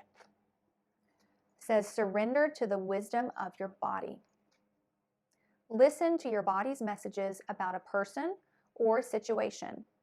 If you feel physically drained or uncomfortable, be cautious. If you are energized and happy, move forward. Look at the image on the card. It's a woman in meditation. For a lot of you, I feel that this confidence thing and the sun ties into your body in particular. Maybe you're not happy with the way your body looks. Maybe you feel like you inherited a lot of things that, like, almost like the worst aspects from both parents genetically in terms of your looks. I'm just feeling like a dissatisfaction with the body. Maybe some of you just don't feel like you're in the right body, and that causes a lot of issues. Because this is all a plague of not feeling confident, right? Feeling insecure. When we're confident in ourselves, that's when we've really accepted our bodies. Like, people who haven't really accepted or aren't at ease in their bodies can't be confident, right? The two are very intertwined. And so it feels like there's this uneasiness with the body. I don't feel right in it. There's too many issues here. I don't like this, that, or the other. I want to fix this, that, or the other. Okay, and it's time to try and find some mantras, some meditations, a certain diet or exercise routine, a certain clothing style, or even just nothing. Even if it's just like, I'm going to look in the mirror and tell myself that I love myself. But there are things you can do to help heal this relationship with your body and the way that you view it, okay, so that you can feel more confident in your skin. Because I almost feel like you're just kind of nitpicky with what you see in the mirror. There's a lot of things you wish you could fix. There's a lot of comparisons to, well, that person looks so much better than me, and I wish I looked like this person or that person, that you get caught up in. And it all, apparently from what your shadow's saying, that insecurity with the body is directly tied to the father, the relationship with the father, and any issues from childhood there. Was your dad maybe gone a whole lot for work, or not very emotionally vulnerable with you, not real affectionate? Or maybe you lost him at an early age to death or separation. I don't know, but somehow the issues you have with your body are directly related to that. If you had a perfect relationship with your father, even if your body looked exactly the way that it does right now, you would look in the mirror and love what you saw. Okay, that's what I'm hearing from your shadow. That's how interconnected they are. So you can work through and find a way to kind of heal that, go back to the root and the core, and get to a place where you can look at yourself and love yourself for exactly who you are, what you look like, who you are, like your entire identity, okay? All right, we have the Seeker, and I'm reading the shadow aspect of these cards. Inability to commit to a path once found. Okay, let's look at the Mona Lisa card. It's a healthy joy card. And the subconscious phrase playing out says, If I lower my expectations, I'm likely to be happier since I'm less inclined to get disappointed by failure. Yeah, that could definitely be from, for a lot of you, I'm getting a message of like, dad was the type to always disappoint. Dad would call and say he was going to come get me that weekend. I would sit and wait. He would cancel. Dad never followed through. Dad never. So something like that was going on in your household with the masculine figures in your life. You learned early on what they taught you was you can't rely on anyone. You better lower your expectations or you'll be disappointed. So you started doing that just to make life easier for you to get through. Okay? But what you're supposed to replace that phrase with is failure is not as frightening as regret. Optimism, growth, and success are more likely to lead to happiness rather than avoiding challenge. And that ties in with this seeker card, this inability to commit to a path once found. This inability to not commit, to not follow through. It's funny because now that I'm saying follow through, I know you're thinking, wait, what? That's how I felt about some of the adults in my life, that I felt disappointed. They didn't follow through. And now here I am doing what to myself? Doing the same thing to myself? But yeah, that's exactly what's going on. And it all stems back to this kind of lack of confidence that started when you were very young. You somehow, through whatever you were growing up in, were taught to not hold too much faith in things. It's not a good idea to fully believe wholeheartedly in anything because you will get burned, you will get disappointed. And that includes your own self. You can't really trust people. You can't really rely on people. Well, what are you?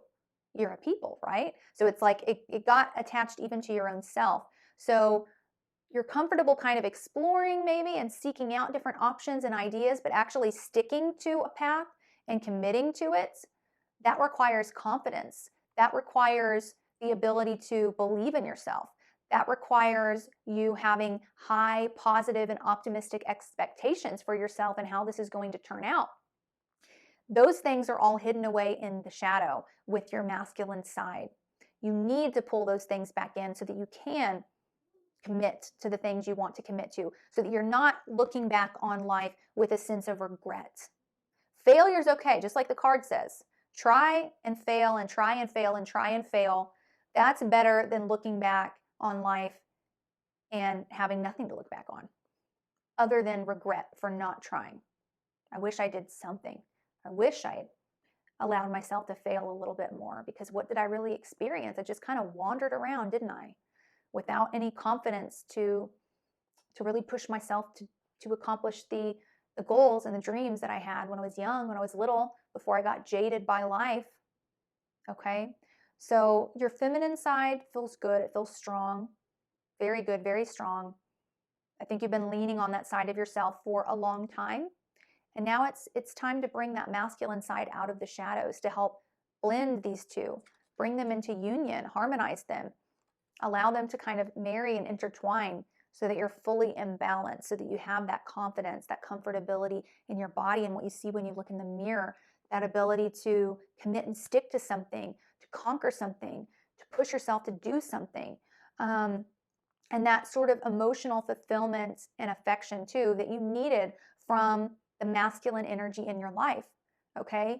Maybe your dad is long gone, and or maybe your dad's the type of person that you're never going to be able to get him to really be vulnerable with you and compliment you the way that you need it or apologize for things. You can still get that affection and those compliments through other masculine energies. For example, if you have a husband, if you have a boyfriend, allow him to shower you with affection, to compliment you. Allow that to happen. Don't be so hardened and jaded now as an adult that you don't want to receive that. You're not used to men being that way. So no, that's weird. I don't like that. No, allow yourself to receive that. Maybe you've got male friends or brothers, for example. Allow yourself to, get a little closer, a little more vulnerable with them. And with other masculine energies in your life, through whoever you get those through, okay? But I'm going to leave you all here. I do want to thank you for coming to today's video and letting me provide this reading for you. And I look forward to all the progress you guys are going to make. getting yourself in harmony and balance. You're going to be able to do it. I believe in you. I am confident in you. I have high expectations for you, okay? And you're going to try. And if you fail, fantastic. That's a hell of a lot better than stagnation and regret, okay? So go out and do it. I love you guys. I'll see you in next week's reading. Bye.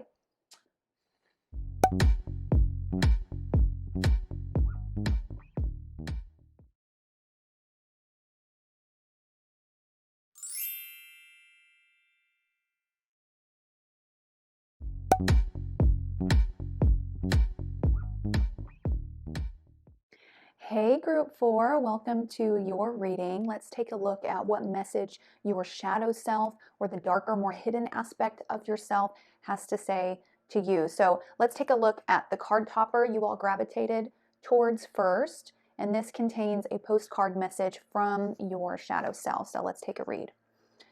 Dearest you, do you ever wonder whether your ideas and inspirations might be coming through your soul rather than generated from your mind alone?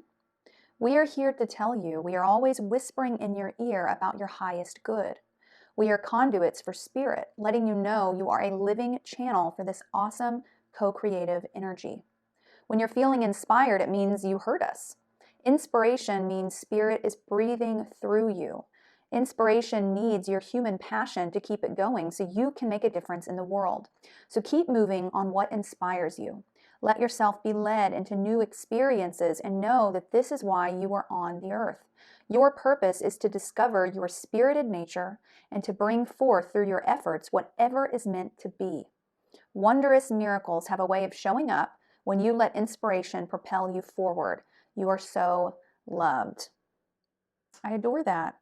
So I'm already hearing from your shadow self as it's kind of revealing itself to me through this reading that your shadow self is kind of a creative force and a risk taker. So with this being in the shadow, this means this is a part of yourself that maybe you've rejected or you don't quite like. It honestly feels like you don't feel safe with this part of yourself that's now enveloped in the shadow. Creative energy is it's flowing, it's always moving, it's always changing, okay? That's what creativity is all about. In fact, God, Source, is like the pinnacle of creative energy, right? Because God created everything we are in right now. God had to take risks, take inspiration from, make changes, adapt, flow, like envision something that wasn't there before. That is creative energy. And it's the part of yourself that you're kind of blocking off and relegating into the darkness, because along with creative energy does come instability and movement and change, right? So it feels like your lighter aspect, the part of yourself that you showcase to the world, is much more stabilized, and unchanging, almost like a Taurus-y sort of energy. Doesn't want to take risks. Doesn't want to take many chances. And to be honest, from this pile, I'm not feeling that you guys are consciously aware at this moment of any suffering that you're going through or deep unfulfillment or lack due to what you've relegated into the shadows. That's what's kind of interesting. You guys actually are doing okay despite this creative force within you not being pulled to the forefront, pulled into the light. But it feels like your shadow self is coming through to say, look, if you want to keep me in the shadows, then fine. But if you really want to see like an explosion of abundance in your life, if you want to be exposed to colors you've never seen before, work with me, pull me out. Because it is almost like a color that you haven't seen before. If there's a color that I'm not aware of exists, I'm not suffering because of it. I'm fine with the colors that I'm able to see. I have actually two brothers and a nephew who are colorblind. Colorblindness runs in the male side of my family.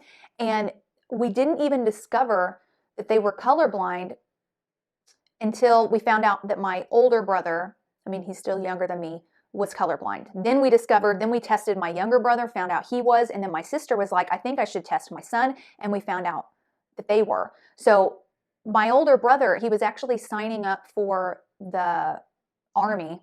No, he was trying to get into the Air Force, that's what it was. And they give you a colorblind test before they pass you through, because he wanted to be an Air Force pilot. And he didn't pass. So he was 18, almost 19 years old when he found out he was colorblind. He made great grades all through elementary school and high school. So it's like he had learned to adapt, and we didn't know that he was, that there were colors he wasn't seeing. And then my younger brother, I think, was 12 when he took the test. And then my nephew, of course, was much younger. I think he was in kindergarten when we tested him. But if we wouldn't have discovered that Chandler was colorblind, I bet Sawyer and Sebastian, the other two, wouldn't have discovered either. So it's kind of that same sort of experience, I guess. They're fine living life. There's lots of colors they can't see, but they're not aware they can't see them. So they're fine, right? They've adapted, and they're not sitting around upset about it, or, you know what I mean? That's what your situation feels like. Almost like you're colorblind, but you're getting through life just fine. You're navigating just fine. You're not aware that there's things that you're missing out on. And you could go the rest of your life living this way. But your shadow self actually contains a lot of colors that it can bring to you. New perspectives, almost just like, it's like you're living in a black and white world, I guess, and your shadow self is offering you the opportunity to show you what the world looks like in color, okay?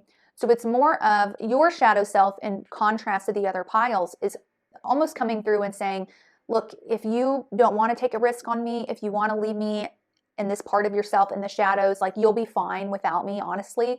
But boy, will you be amazed by the things I can show you, by the life I can give you if you pull me into the light. So this is truly an option for you all. It's going to be your choice what you want to do with this part of your shadow.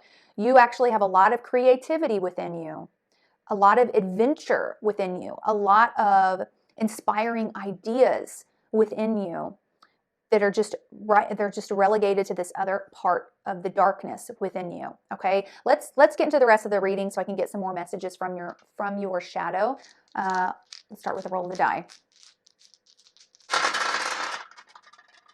Okay, so we have Venus in Gemini in the 11th house. So Venus is all about our values, our relationships, our valuables, like things that we own with value, whether it be money or things we've inherited, so on and so forth. It's also about our more feminine side. And Gemini is about being kind of open-minded and curious about things, not like embracing the fact that nothing is truly ever set in stone, nothing is ever fully decided. Things are always evolving and changing with time. Even if it takes 200 years to change a mindset on something, Gemini knows that inevitably things are always going to change. Kind of like how for thousands of years, many humans believed that the earth was flat. And that was what was taught and studied in school. That's what the scientists came out and said was true. And then one day it was discovered that no, actually the earth is round, right? And how much that shook up everyone's world. Knowing that the earth was flat was something that was very much decided upon, right? Something we thought we could guarantee is truth. And even that shifted and changed. And now, we have groups of people that believe that the earth is flat once again. I actually have some people in my family that are flat earthers. If I have any subscribers, let me know down in the comments. Stand up proud if you're one of them. But yeah, so Gemini is this energy of, I want to be curious. I want to always learn more. But I also know that whatever I'm learning, it's only going to be a temporary understanding, a temporary advancement into something new. Things are always going to change, right? So I feel like you guys, your lighter aspect of self is very much decided upon in certain areas of life. Maybe has discovered the quote unquote truth in certain things. This is the way this is done. This is the way that's done. This is how life operates. This is the smartest choice to make. And this shadow aspect of you is much more kind of open and curious and like, well, why don't we test that? Why don't we just try this out and see? Why don't we start putting a little more doubt into our minds about things, like being okay with the aspect of doubtfulness, of uncertainty. That's all in your shadow. And that doubt and uncertainty, that creativity, that feminine, more feminine side to you that wants to reevaluate things, update the value systems that you have, make some changes. It's all over in the shadow. Now, the 11th house is about our friendship groups, the society or the groups that we are kind of a part of and enmeshed in, the town that we live in or the country that we live in or the online, the social media groups that we take part in. It's also about kind of like our highest hopes and wishes, the things that we lay back and dream about at night, which think about how far-fetched those were when we were young, you know? And then as we get older, we have to get more realistic, right? It feels like all of that is also over in this shadow aspect of yourself. The ability to kind of like dream again, to fantasize, to dream big, lofty sort of goals that, yeah, maybe they are unattainable, but why don't we try it out and see kind of thing. This is all wrapped up in your shadow. And it's kind of, I see your shadow kind of reaching out a hand and saying, look, if you want me, I'm willing to work with you, but you know, you'll be fine as well if you don't want to do that. Like, it's ultimately up to you. Do you want to take that risk or no? You know, do you want to see what the world looks like in color or no? Kind of like Dorothy in The Wizard of Oz. You know, she was in that black and white world, and then all of a sudden she ends up in, you know, the land of Oz, and everything is colorful. She comes out back home with like a new perspective. You know, so that's kind of what's going on with you, or the type of conversation your shadow wants to have with you. Let's take a look at the tarot. All right, so we have level 15, the Matrix. This is the blue pill from the Matrix, and this is upright. The blue pill, if you guys have seen the Matrix, is the pill that Neo decides not to choose. He wants to take the red pill, you know, and take a look at what life could really be like. The blue pill is like the pill that he would have chosen if he had decided that he didn't want to go on this journey. He just wanted to live life the way he was used to, okay? So that's what you guys have got here. It says malignant, chronic, toxic, bad, obsessive, or even addiction. Allowing oneself to stay trapped in an unhealthy situation, or a situation where the cons greatly outweigh the pros, but you allow the pros to keep you there. Worshipping the material pleasures or pursuits, being a slave to the man or society, not leaving even though you could or should. It's associated with Capricorn and the South Node. Yeah, kind of like what I've been talking about this whole time in the reading. Capricorn is one of those traditional conservative signs that bases their decisions on the material. What's going to guarantee me the most safety, the most money, the most short-term gains or short-term pleasures that I enjoy, you know, good food, nice clothes, nice house. That's very, you know, Capricorn.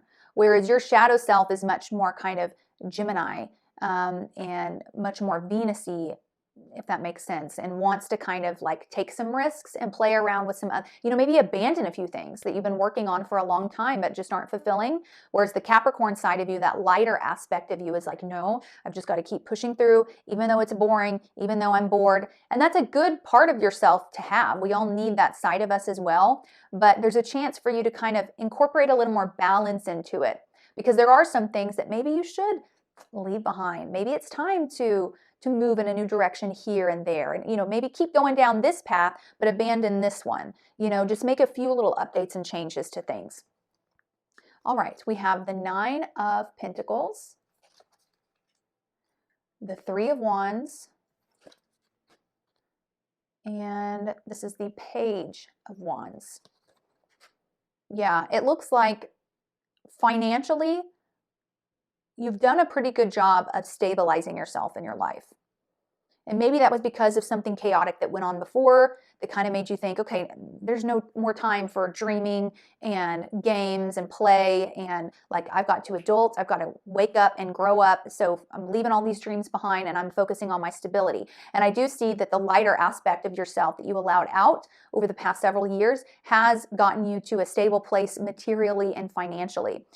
The problem is your shadow is still back there, has still got these sort of kind of crazy dreams, that wants to have some new adventures, that wants to plan for new things.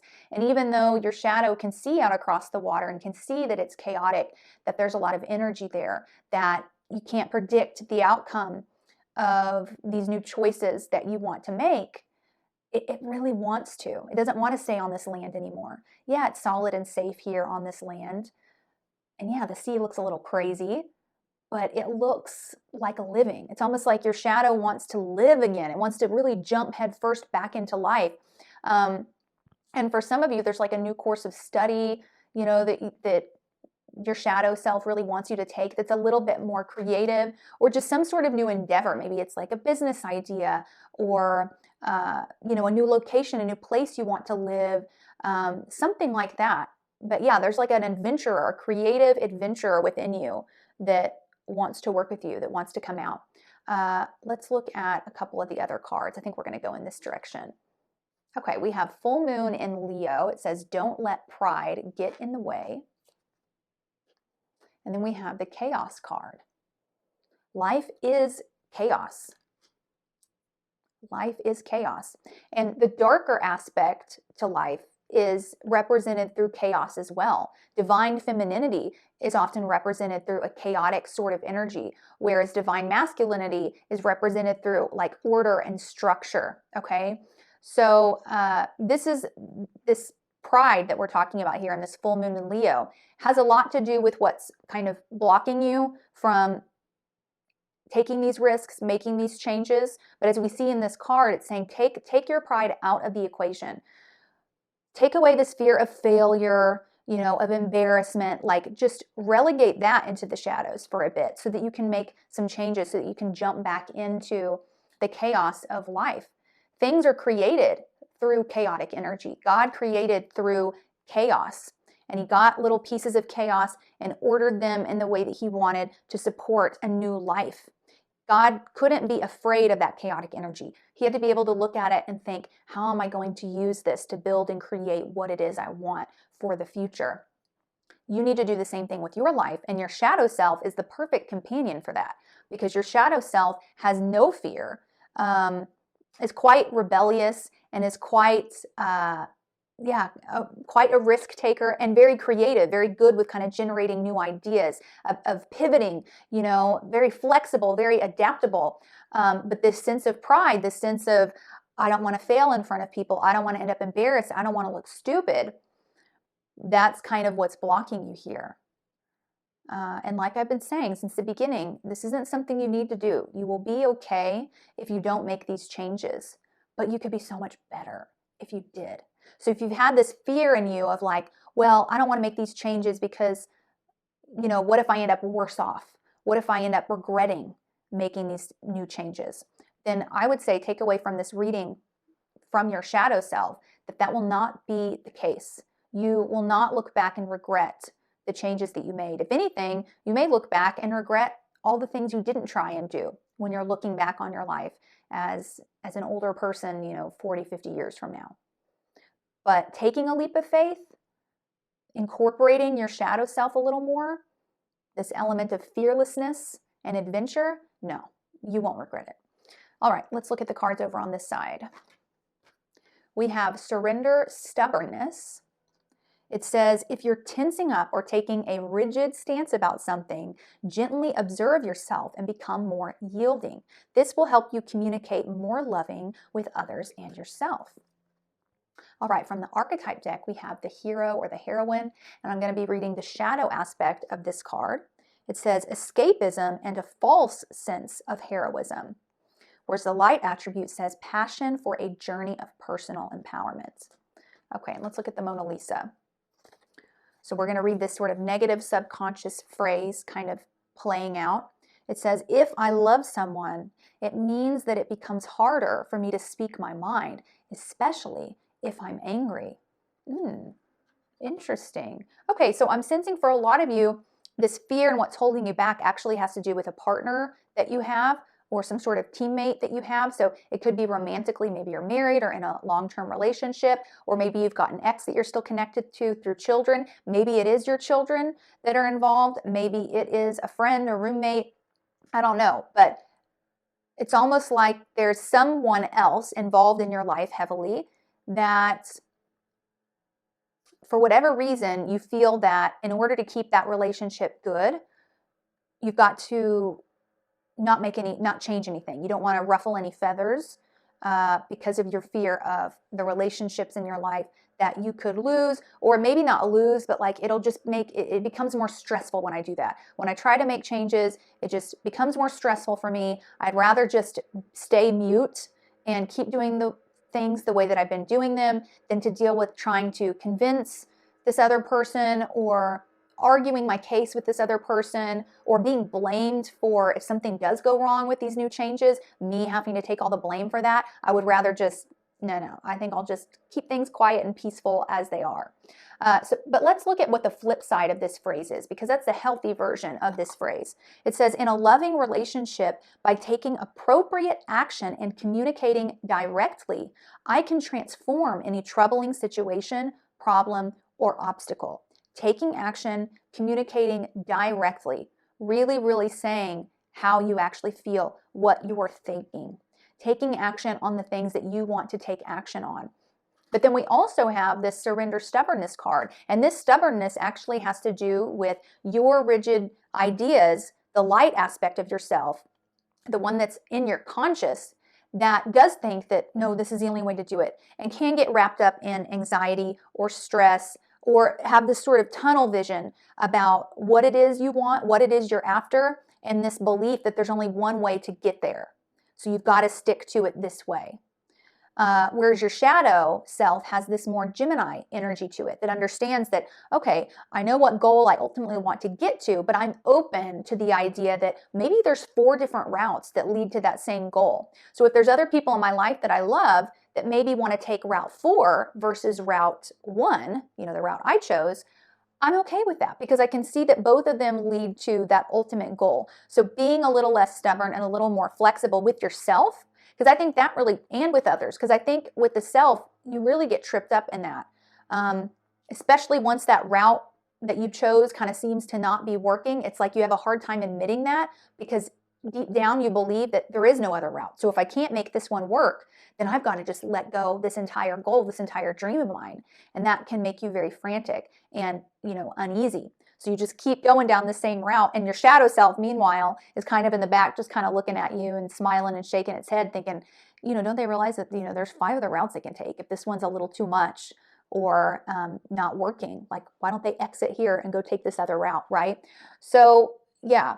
And then with the hero and the heroine, this false sense of heroism, I feel like that gets wrapped up in your relationships as well. I think a lot of you do have some serious or intimate relationships or people that you feel are dependent on you, maybe financially or emotionally or physically or something. And so that's another thing that you allow in the way of your shadow coming to light. Well, no, but I can't make these changes because, I'm kind of this hero for others. Other people really rely on me. When in reality, that's not how you truly deep down subconsciously feel. It's more like you're using that idea of yourself as a hero for others as a good, solid excuse to not have to tap into your shadow self, relinquish this fear within you, and become more flexible with life and make some changes to bring in more creativity, to bring in more adventure, to bring in more flow. Okay, that's what I'm seeing in that card. That's not to say that you aren't truly a hero for people, that you haven't saved a lot of people in your life, that people don't rely on you in some capacity. It's not to say that that's not true. I'm sure it is.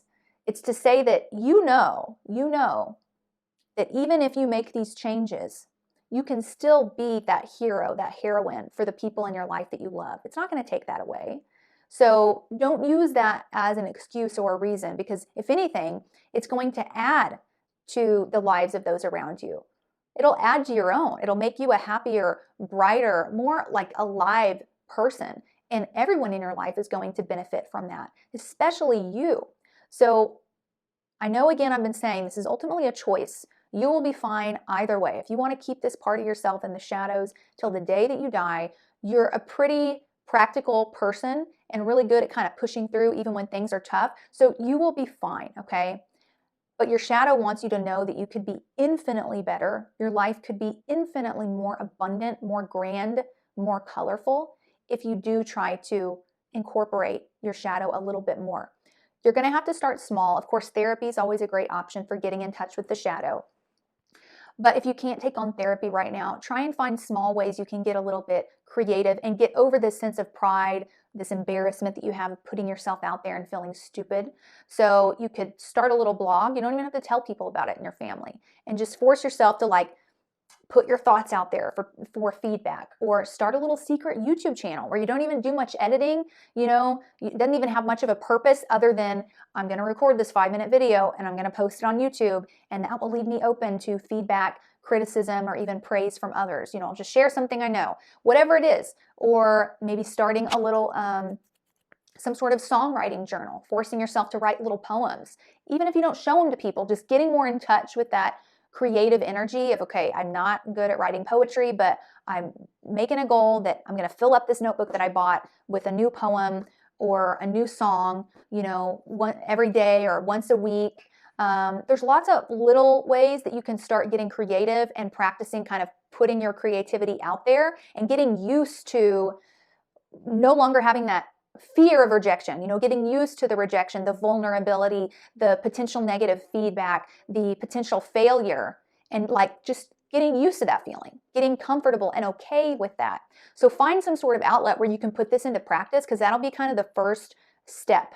And then I definitely see that those little adventures, those little dreams, those goals that you have that seem so far-fetched, you know what they are. The first step to getting there is going to be these small things that I'm talking about.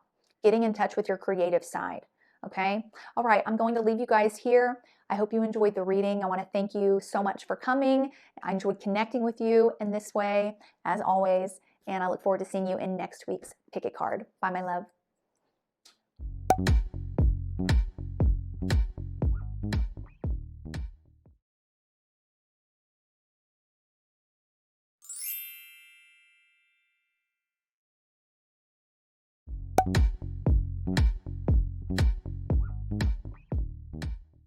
Hey Pile 5, welcome to your reading. Let's take a look at what message your shadow self has for you. So let's start by reading the postcard from your shadow self. And yours has this lovely little dragonfly on it. At the bottom in cursive it says, "You are magic." Dearest you, there are times when loss is a part of life.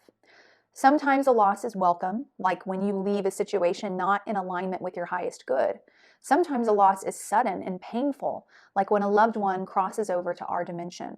Regardless of the nature of the loss and your control over it, your experience is asking to be acknowledged. Tears are necessary, as is grief. When you repress the natural expression of loss and try to move on too quickly, the unprocessed pain haunts you in destructive ways. We don't want that for you. Instead, let your heart break open wide. Feel the loss and integrate it. See the beauty that was, the lessons learned, and know that as you let go of what has passed, even more of you remains. It gets better, we promise.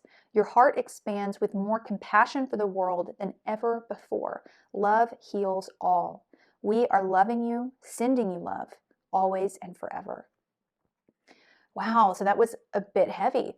I'm already kind of seeing some imagery of your shadow self, and it has to do with the parts of you that are hurt, that are lost, that are in pain, that are more pessimistic, that are grieving, that want affection, that need those cuddles, that want to be able to look at other people and say, but I need you. I need you. Like that more vulnerable side has all been pushed into the shadows, whereas the lighter aspect of yourself, the more conscious aspect of yourself, is the part that wants to, move on quickly, that wants to pick yourself up and get back into the action of things, that wants to, focus on the bright side, and that views tears and mourning and grief as kind of a waste of time, and they just make you feel worse anyway. So no, I've got to shove all that to the side.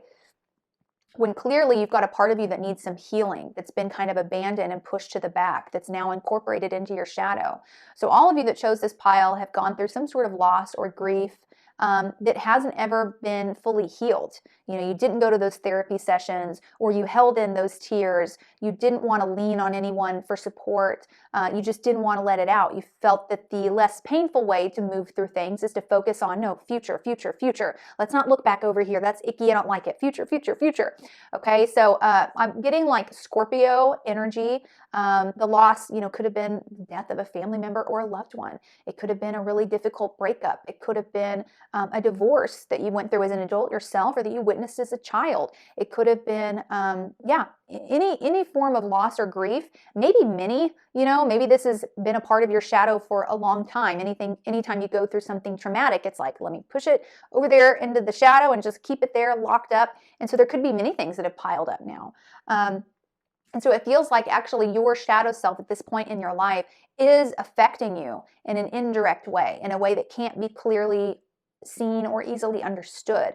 But just know for a fact that even though you feel that well, my grief is related to what I'm going through here in my work life, or with this new relationship, or with me as a parent. Like, no, that doesn't make any sense. Like, those are two totally separate things. What I'm hearing from your shadow is, no, actually it's not. And your shadow self is actually coming through with a lot of shame, almost like, it's really sad because they know that they are affecting your life indirectly, and they feel a sense of shame about it.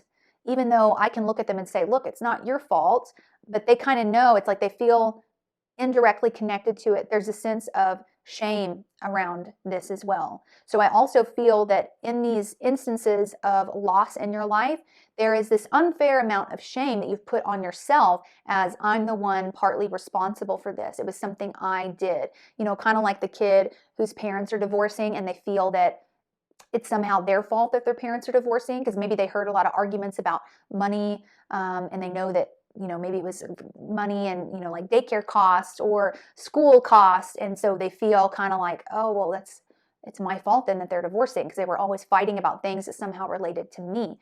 That's kind of the personality, I guess, of your shadow self.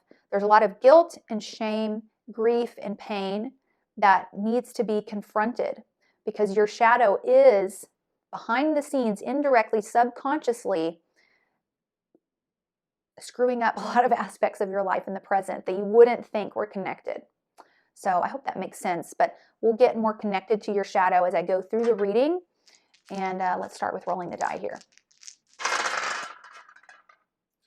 Okay, we have Mercury in Gemini in the 6th house. So Mercury actually rules Gemini.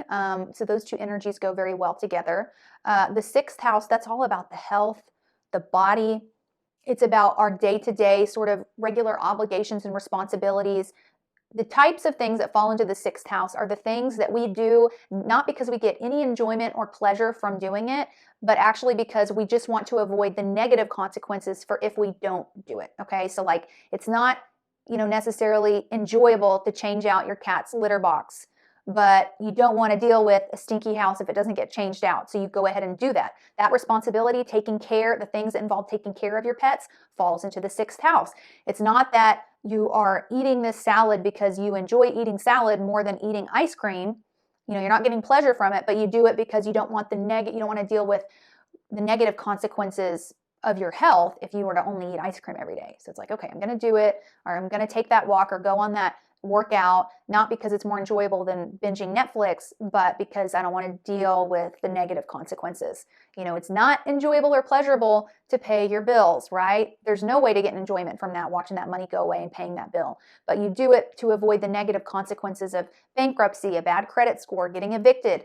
This is all 6th house stuff, which is what's coming up through your shadow. This is the area of your life that I see is being affected because of the grief that you've not allowed yourself to fully heal.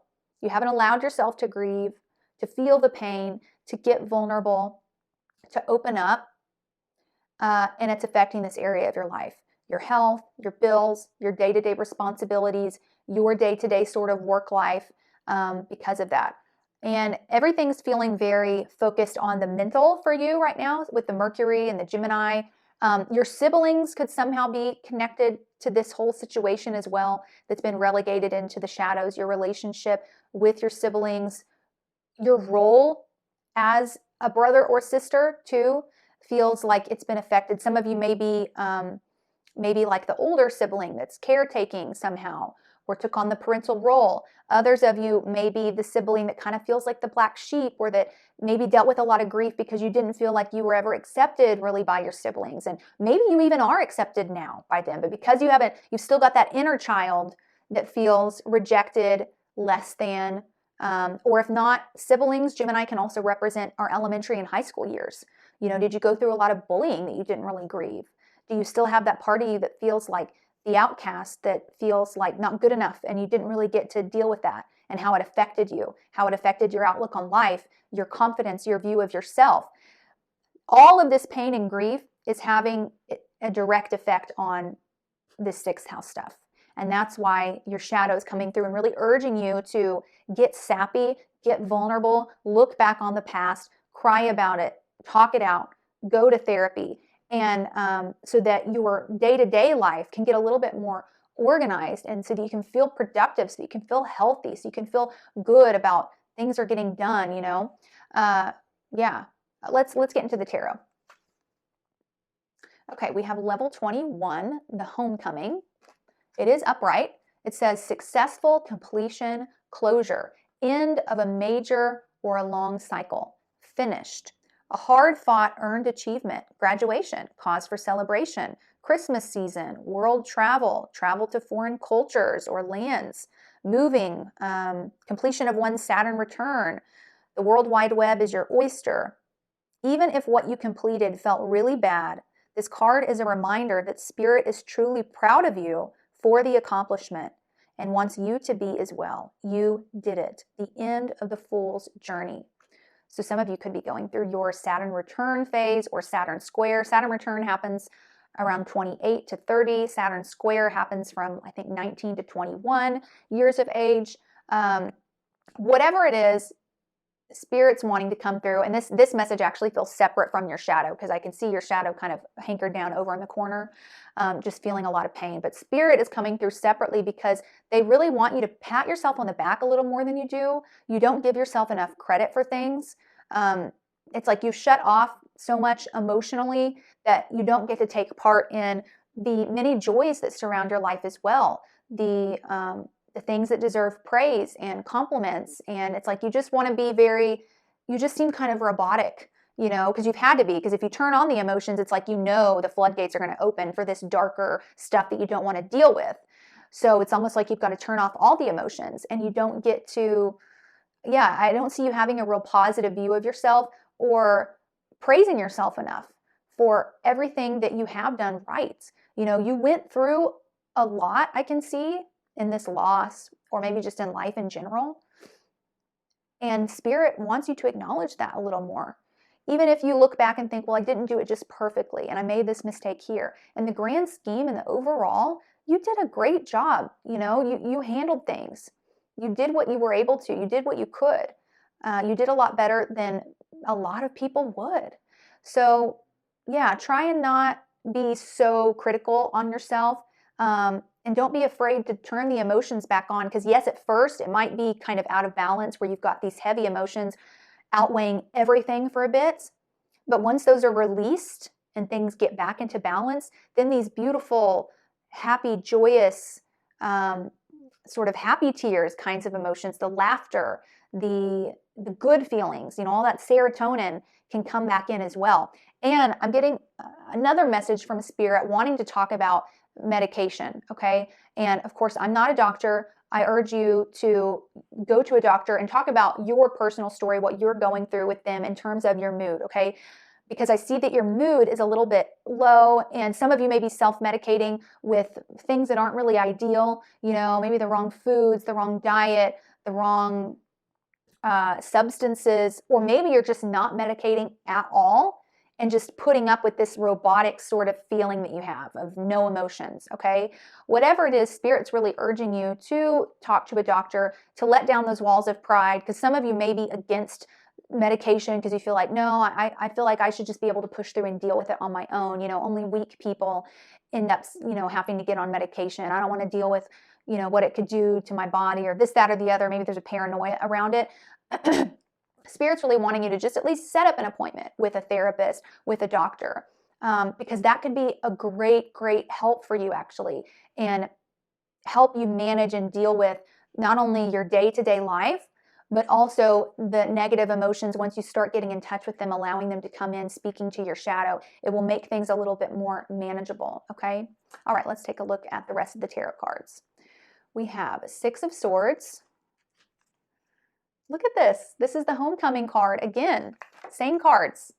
Came out in two different decks. Out of a 78 card deck, the 4 cards that came out for you, 2 of them are exactly the same. Like, if that's not a sign, I don't know what is.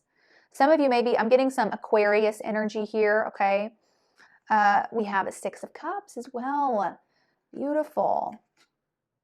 Yeah, it feels like there was this loss and grief, this part of the shadow has a tendency to want to run away, okay? that's the part that kind of comes out and messes with things indirectly. Okay, like just escape, run away, like I can't deal with it. But you convince yourself that it's your conscious light aspect that's wanting to do this. In reality, it's these undealt with emotions that have been pushed away into the shadows. It's like when things get a little too tense, a little too vulnerable, a little too much, it's like, oh, I've got plans over here, and oh, I'm just going to run away over here, and oh, I'm going to escape through this or through that. Okay, so there was something that happened that kind of made you want to run away and disconnect from everyone and everything. And I see that as you start, because we have 2 6s here, okay, 6 of Swords versus 6 of Cups. 6 of Swords is about leaving things behind, running away, escaping from a bad, scary situation that you no longer want to deal with, okay? 6 of Cups is about the opposite. It's actually about going back to your past, reconnecting with your loved ones, the relationships that you've had since childhood, with your siblings, and reconnecting with that. So I see that you did the running away thing, the disconnecting thing, which maybe you needed for a while, but now your shadow, by healing that, by getting in touch with that, it's going to allow you to balance that energy out of letting go of what needs to be let go by reconnecting with some things that you don't want to lose, that can be really emotionally fulfilling for you. Maybe the relationship with the parents or your siblings or some longtime friends that you haven't spoken to in a while, or even just your inner child, like getting another view of kind of what you went through and finding things that you can appreciate in those dark moments. All right. Okay, let's take a look at the oracle cards. We have the fixed moon. It says, hold your vision. And we have the deceit card. Okay, so fixed moon, hold your vision. You can see the moon is like perfectly balanced and equal, which is what we talked about here in these tarot cards. It's when part of the moon, half of the moon has let something go, and half the moon is holding on to something.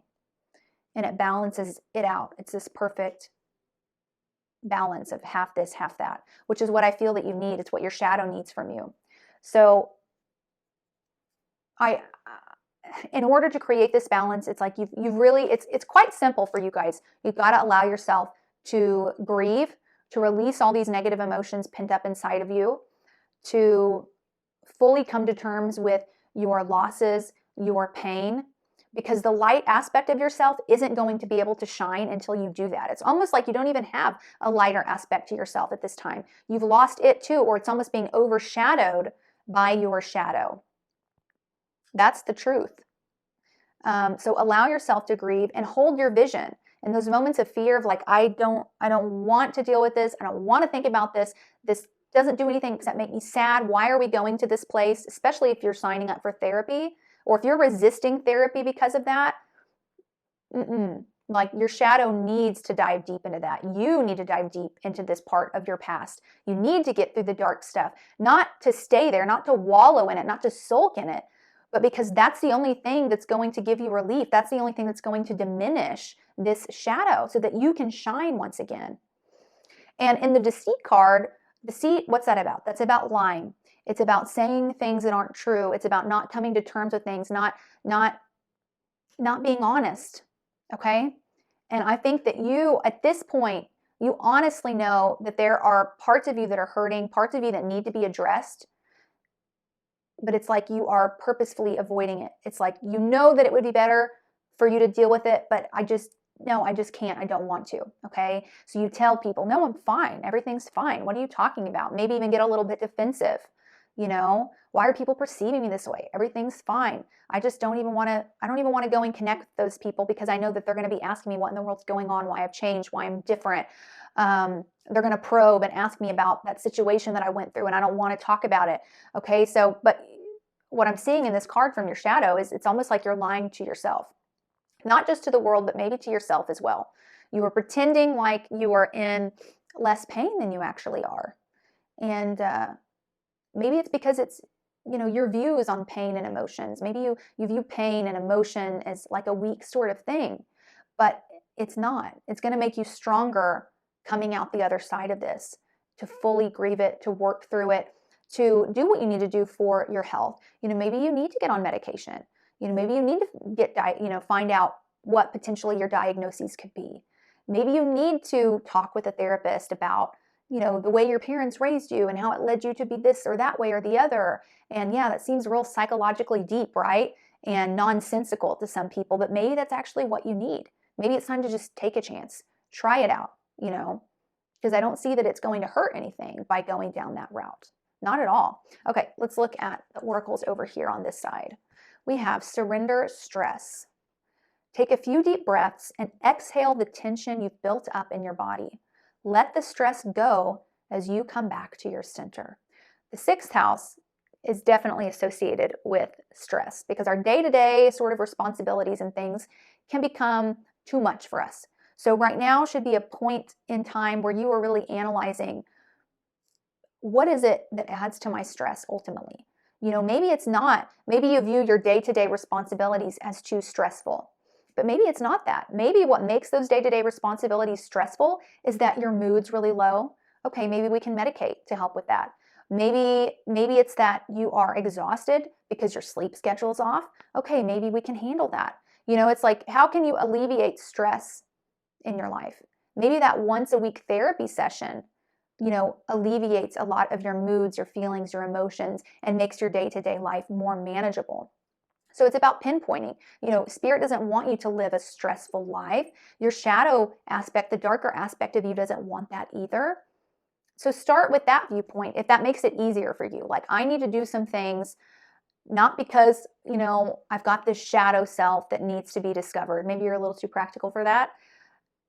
Think of it in terms of, I've got to do some things, make some changes, go to the doctor here, take on this diet or this exercise plan, because I want to live a life that's a little less stressful for me and a little more enjoyable.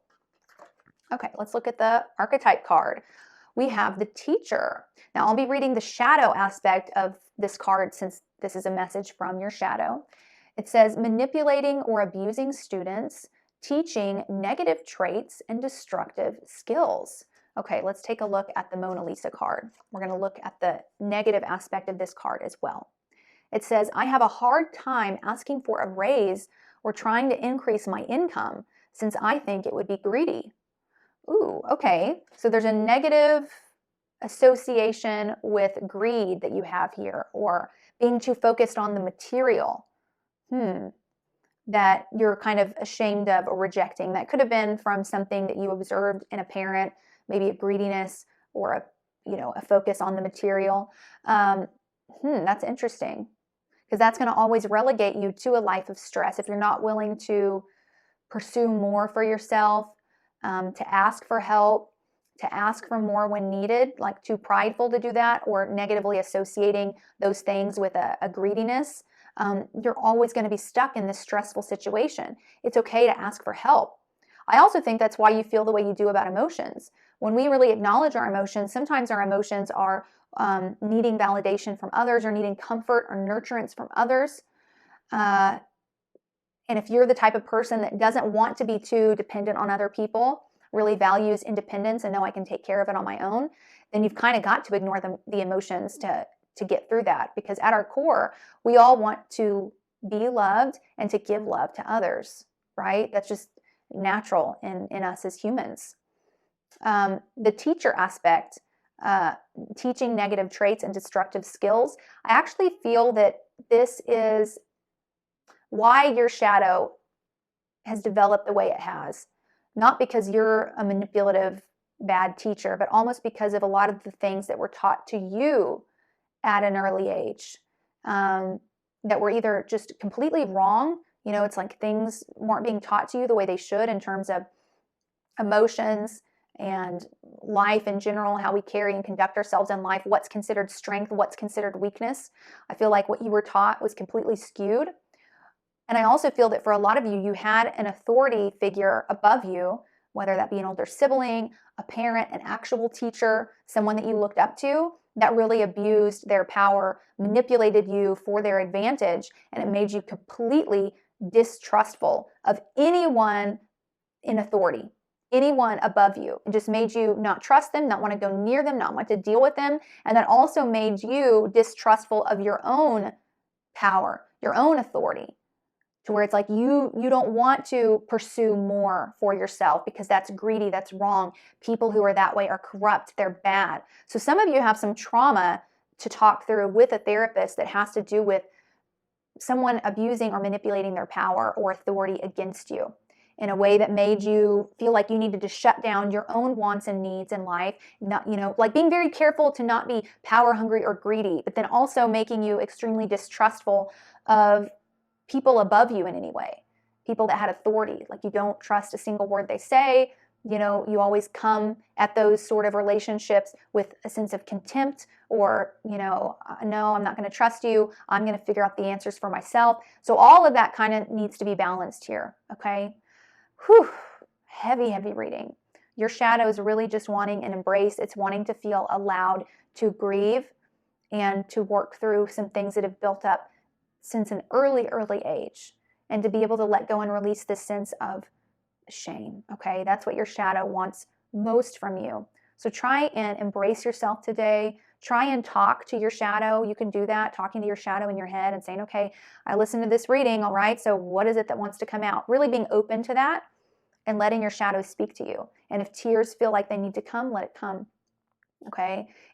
Go up to someone that you love and just ask them for a hug. Push yourself to do that and say, look, I think I just need a hug. I know this sounds weird and it's very unlike me, but can I just hug you? Can you just hug me for a moment? Can I just sit here with you?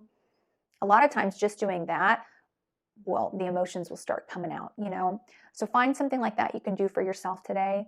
And I'm looking forward to, I wish I could see all the progress you're going to make in your life in this particular area of life in terms of, health, doctor's appointments, your own authority, you're, rebuilding that, grieving, and just like coming out the other side of this a new person in a lot of ways. Okay. All right. I love you all. Thank you so much for being here. I look forward to seeing you in next week's Pick a Card reading. Bye.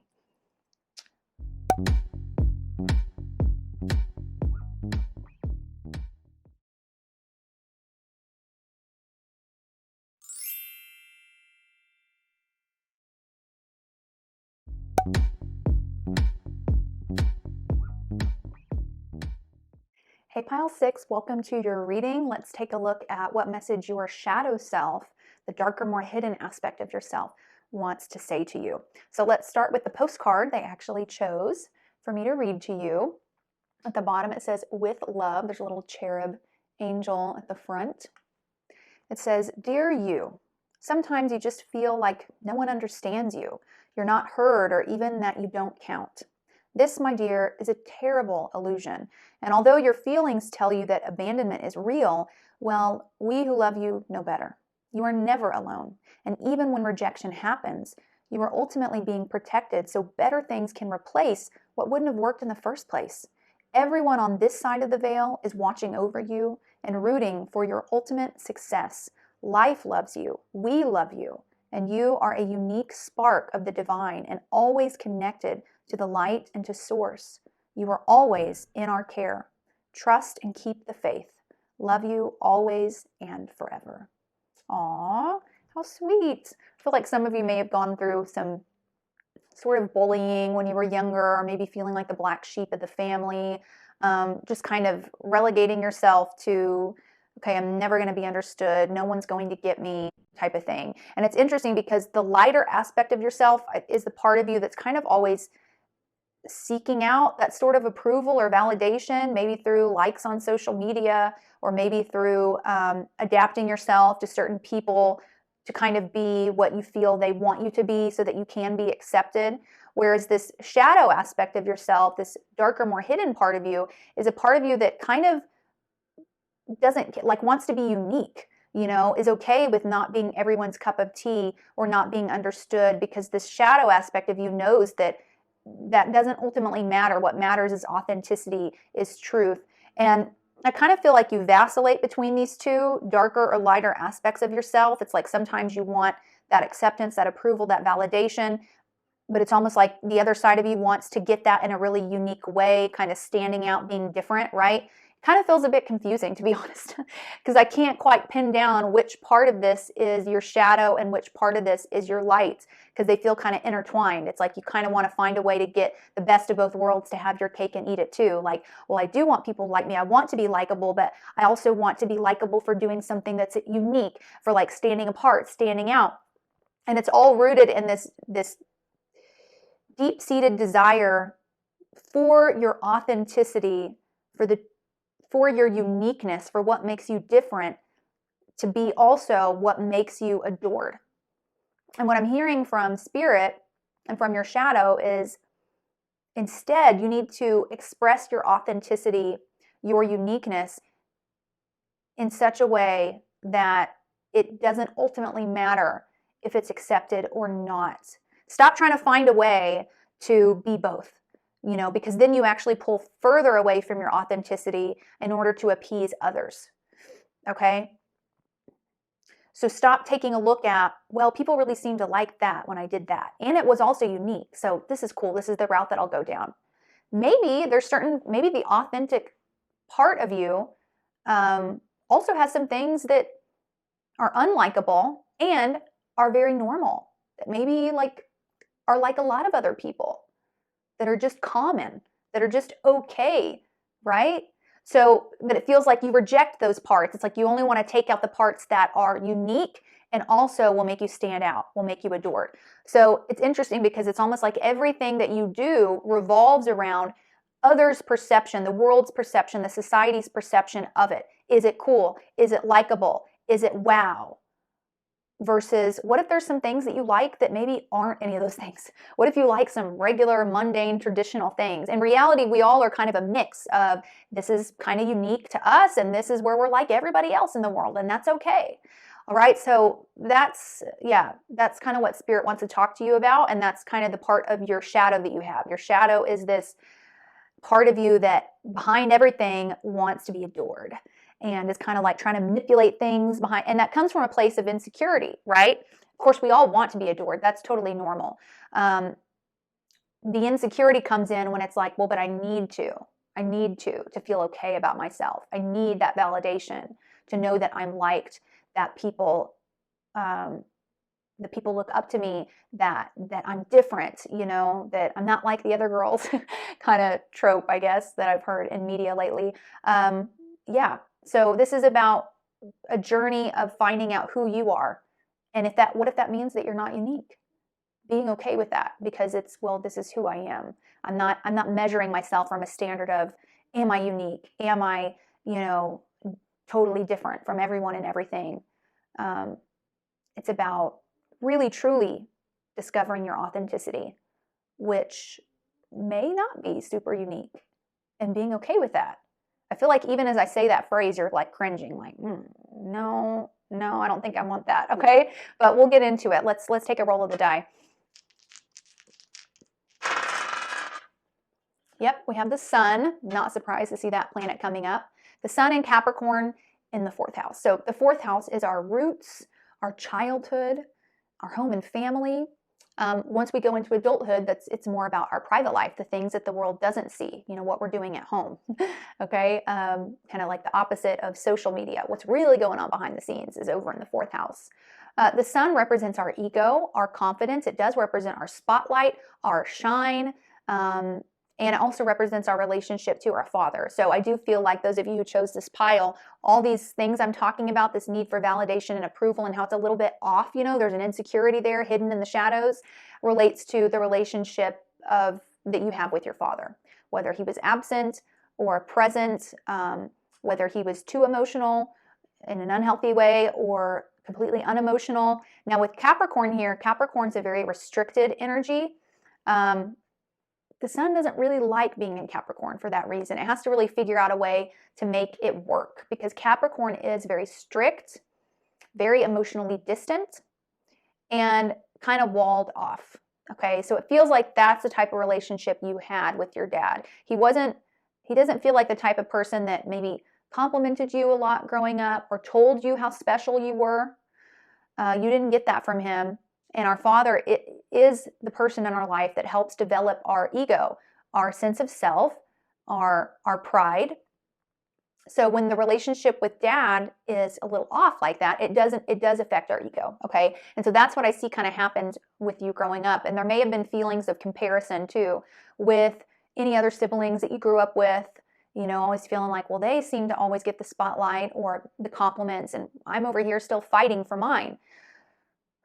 So you had to figure out, like, how am I going to stand out here? And some of you may have chose to do it in a negative way. Like, negative attention is better than no attention, right? And acting out negatively or being kind of a little bit more rebellious, maybe with the way that you dressed, getting yourself to stand out in that way, or some sort of creative endeavor you were trying to pursue. Who knows? But this is your son has been kind of covered in this shadow of insecurity, and it wants to be worked through. That's why your shadow brought you to this reading, to get you more in touch with your authentic self, which is unique in a lot of ways and isn't unique at all in some. Is just regular or common, or likes things that, everyone else likes, and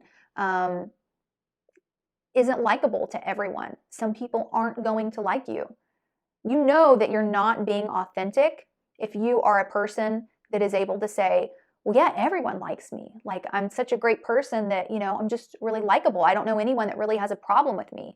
Everyone I work with really likes me. Everyone that I interact with just really, really likes me.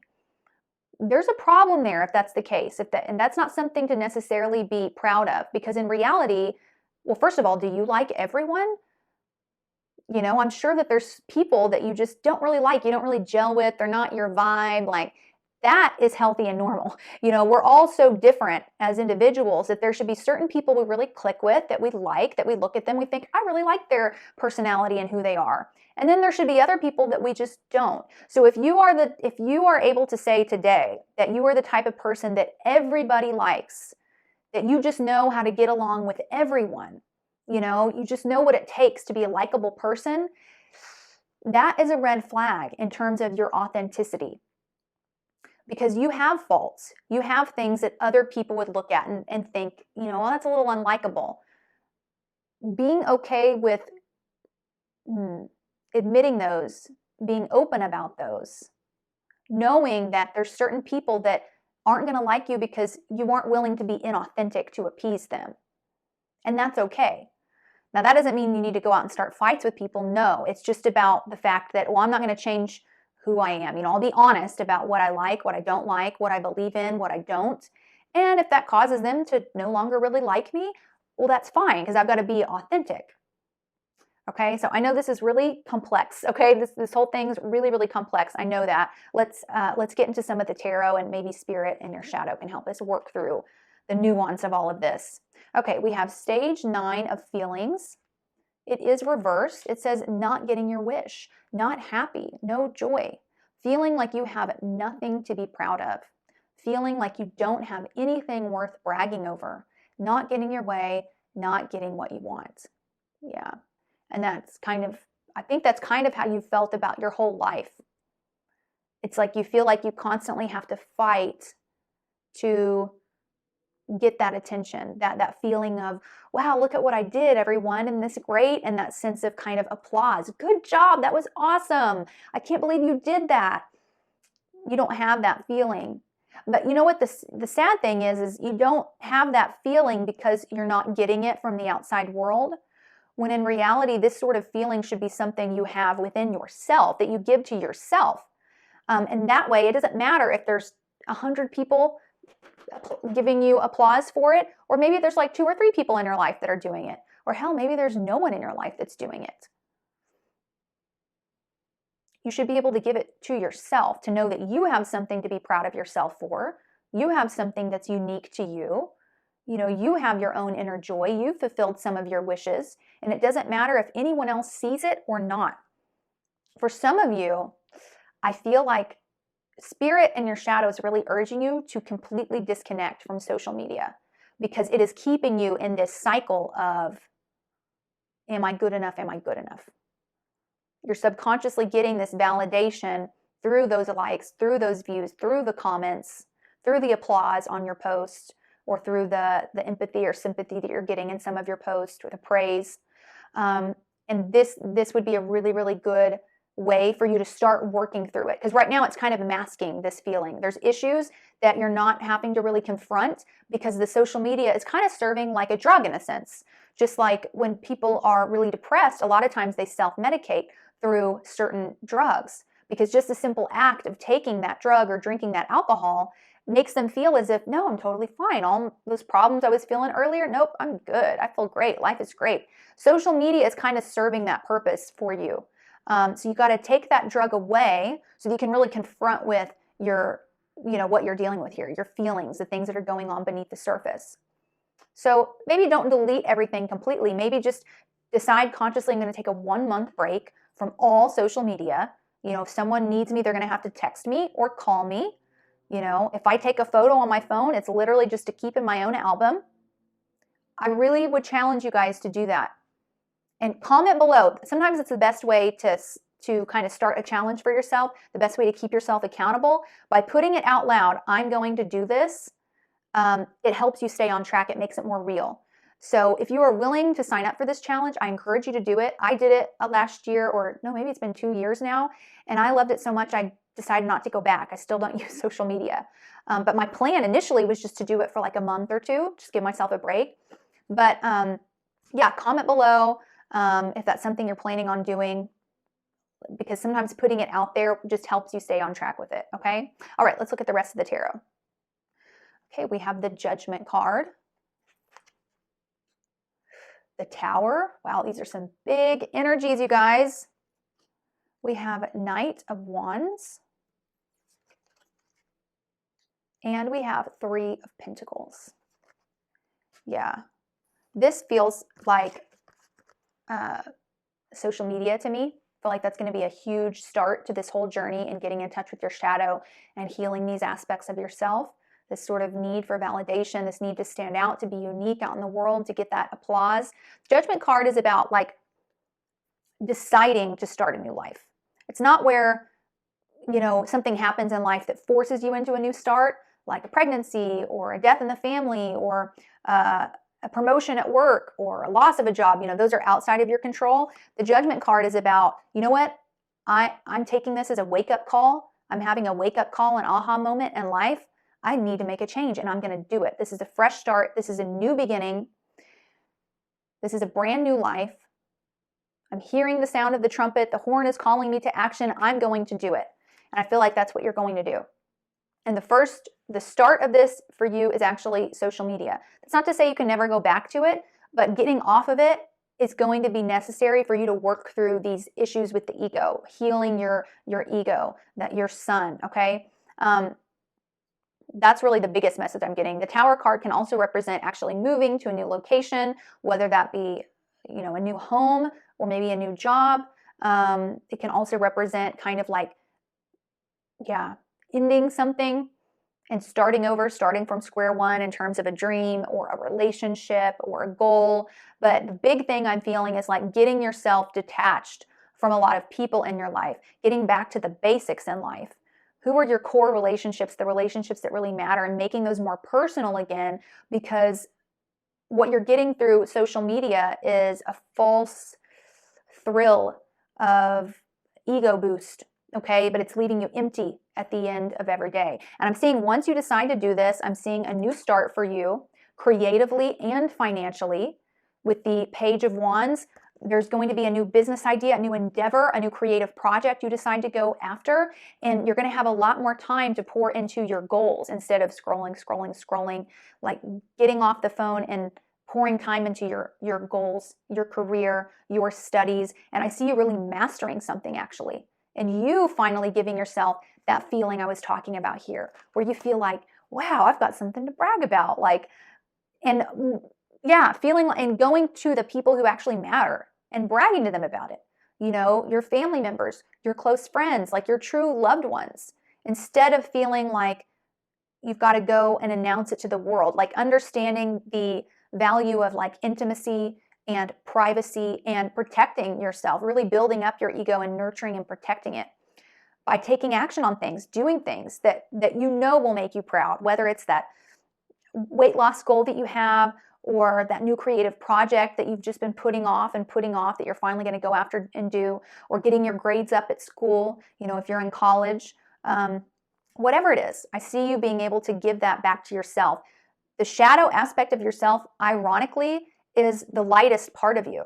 It's your sun, which is so freaking bright and powerful. It is the part of you that's been pushed into the shadows. It's dimming, it's dark. And I remember there's this analogy that I've heard about, are you a cold-blooded animal or a warm-blooded animal? As humans, we are warm-blooded. That means that we are able to regulate our own temperature.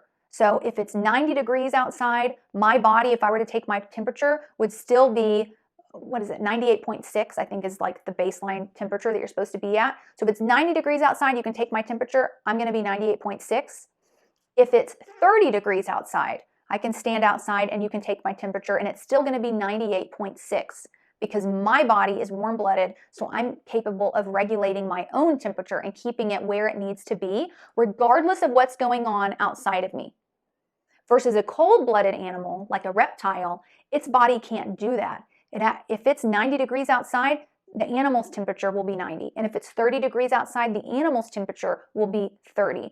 So it's kind of more dangerous for them because they do have to find environments that support their temperature because they can't regulate it themselves. Right now, you are operating as a cold-blooded animal, where what's going on with the outside world, the feedback, the opinions of others, directly affects your own internal sense of confidence. And your shadow wants to help you move into a place of warm-bloodedness, where regardless of what the temperature is outside, the temperature in the room is, the feedback that you're getting, your baseline temperature is able to maintain on its own. Okay, that's what you deserve, right? That's what you've really ultimately been craving your whole life. Is like, I just want to feel good about myself.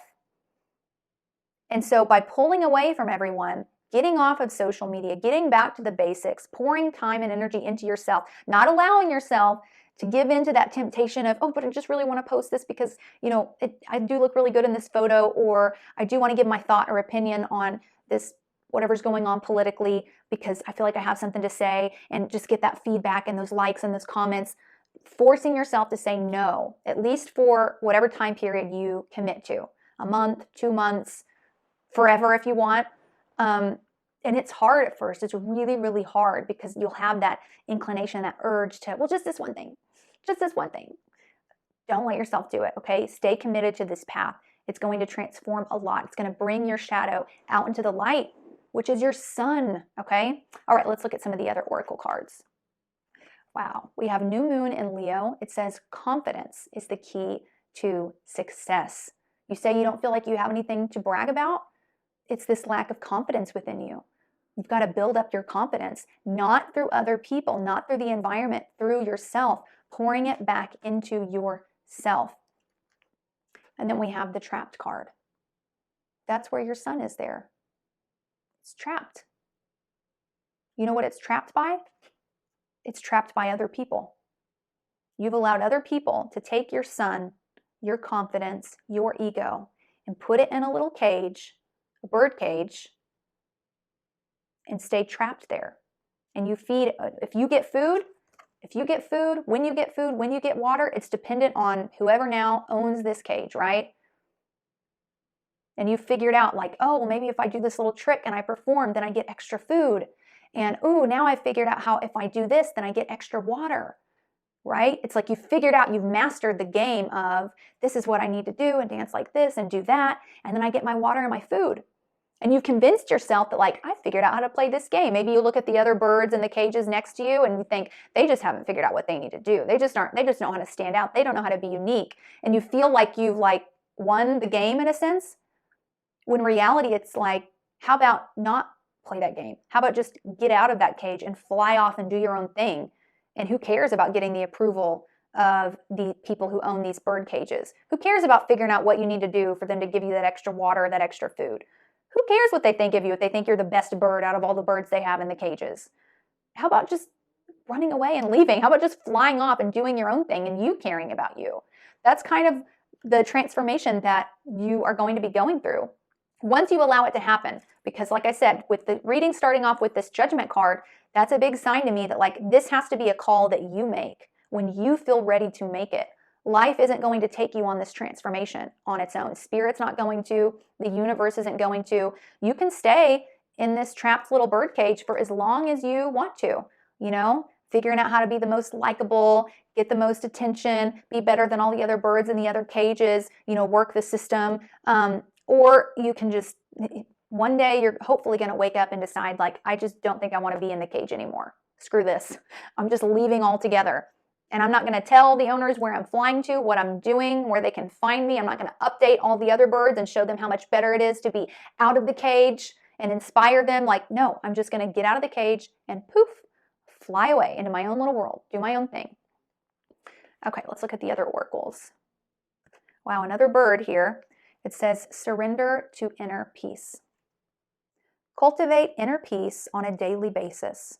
In quiet, meditative moments, focus on the stillness within and enjoy this inner refuge. Others will feel your good vibes too, and your life will flow more easily. Yeah, inner peace. Just like I was talking about the cold-blooded versus the warm-blooded animals. Regulating yourself. Giving yourself that confidence that you need so that you don't need your outside environment to do anything for you in order for you to be at the temperature you need to be to survive. Okay, we have the child wounded. I'll be reading the shadow aspect of these cards. Blames all dysfunctional relationships on childhood wounds and resists moving on through forgiveness. You know, that's one thing I've noticed with the type of people who are really, really good at being likable, getting everyone to like them in terms of at work or at school or even through their friends, which I already touched on. This reading is actually a reflection of inauthenticity because no one's capable of being liked by everyone. But the people who tend to be good at doing that also tend to have more negative relationships in their intimate personal lives, with their siblings, with their parents, with their long-term romantic relationships, with their own kids. Because it's like, it's the only way for the scale to balance out. Because if you're holding in all of this if you're holding in all this authenticity in the outside world, well, all of that has to come back into your home life. So that pent-up anger that you felt with that coworker that you didn't express, or that lie that you told to be liked by that particular person, or whatever you did to make yourself so appeasing and sweet and docile and just in such a way that like no one could ever be upset at me for anything.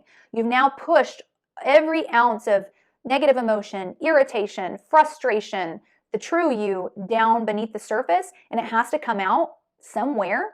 So it usually ends up coming out at home in your private life.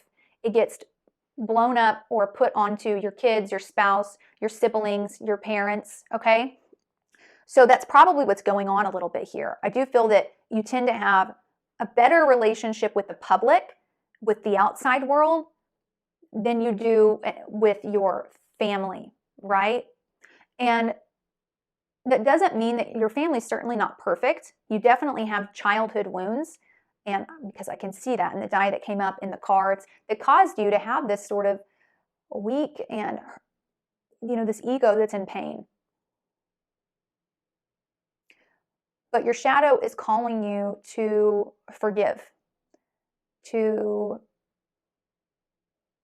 balance out your public and private life in terms of the love, the care, the understanding, the empathy that you easily give out to the people that you are more acquainted with, really, than intimate. You know, the coworkers, the bosses, the teachers, the neighbor, the stranger, you know, at Target. That love, that care, that empathy that you're able to give so easily, trying to balance that out with the love, the care, the empathy that you provide to the people in your more intimate life.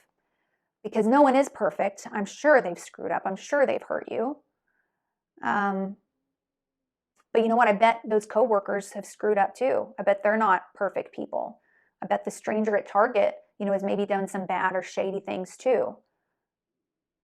But in their personal life, let's say. but you still are able to believe that at the end of the day, they deserve empathy, they deserve unconditional love. It's time to transfer that ability that you have into your private life.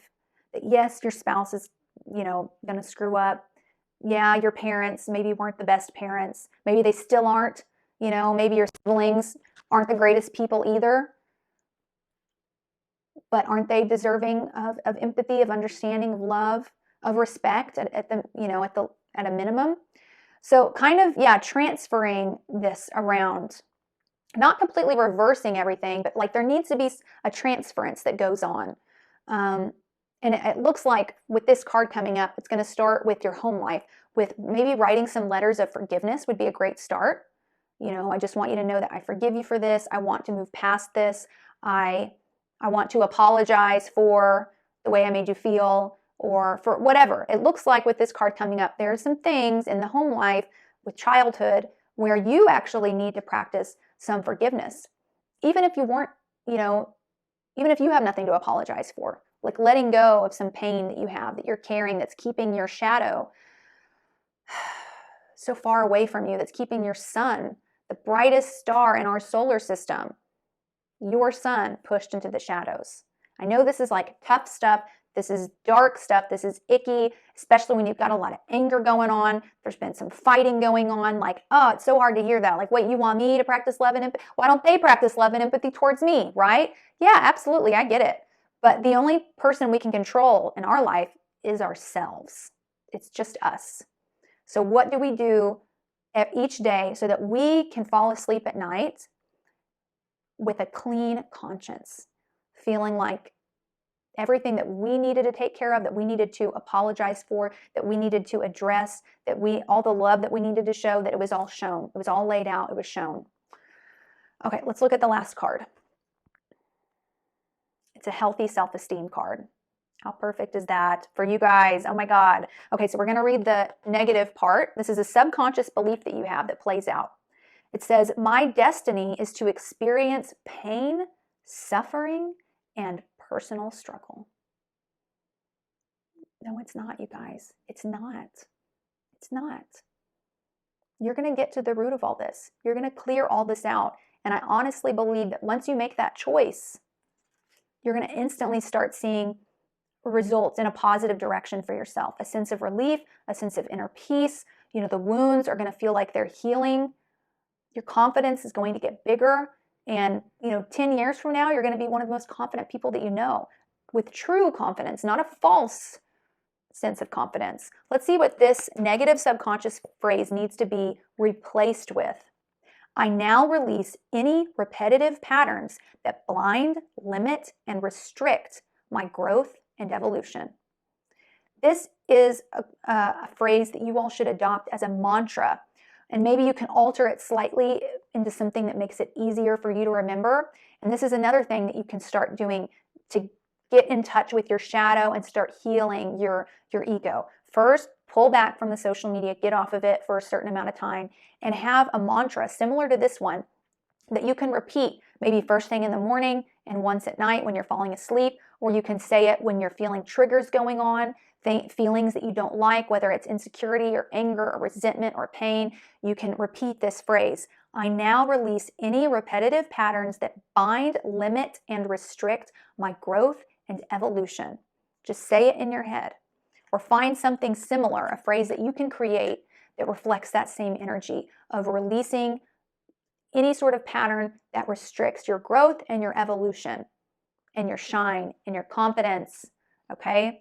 All right, I'm going to leave you all here. I want to thank you so much for sitting through this reading. I know it was long, it was extensive. It was really more like a therapy session, right? I relate to a lot of what you guys are going through. I really, really do. I've been in a position like this, and heck, it's something that I still am working through and may work through for the rest of my life, but I'd rather know that I'm attempting to work through it and find where my faults lie in all this, where I've taken the wrong turns or made some mistakes, than to focus on the people outside of me, because I ultimately have no control over any of those people. My parents, my siblings, my boss, the people online, I have no control over that. What I do have control over is me. How can I be the best me that I can be, regardless of what they're doing, right? So I hope that this inspired you to hop on that same journey with me. Make that judgment call, hear the sound of the horn, and take action. You deserve it. You are worth it. Okay? I love you guys so much, and I look forward to seeing you in next week's Pick a Card reading. Bye.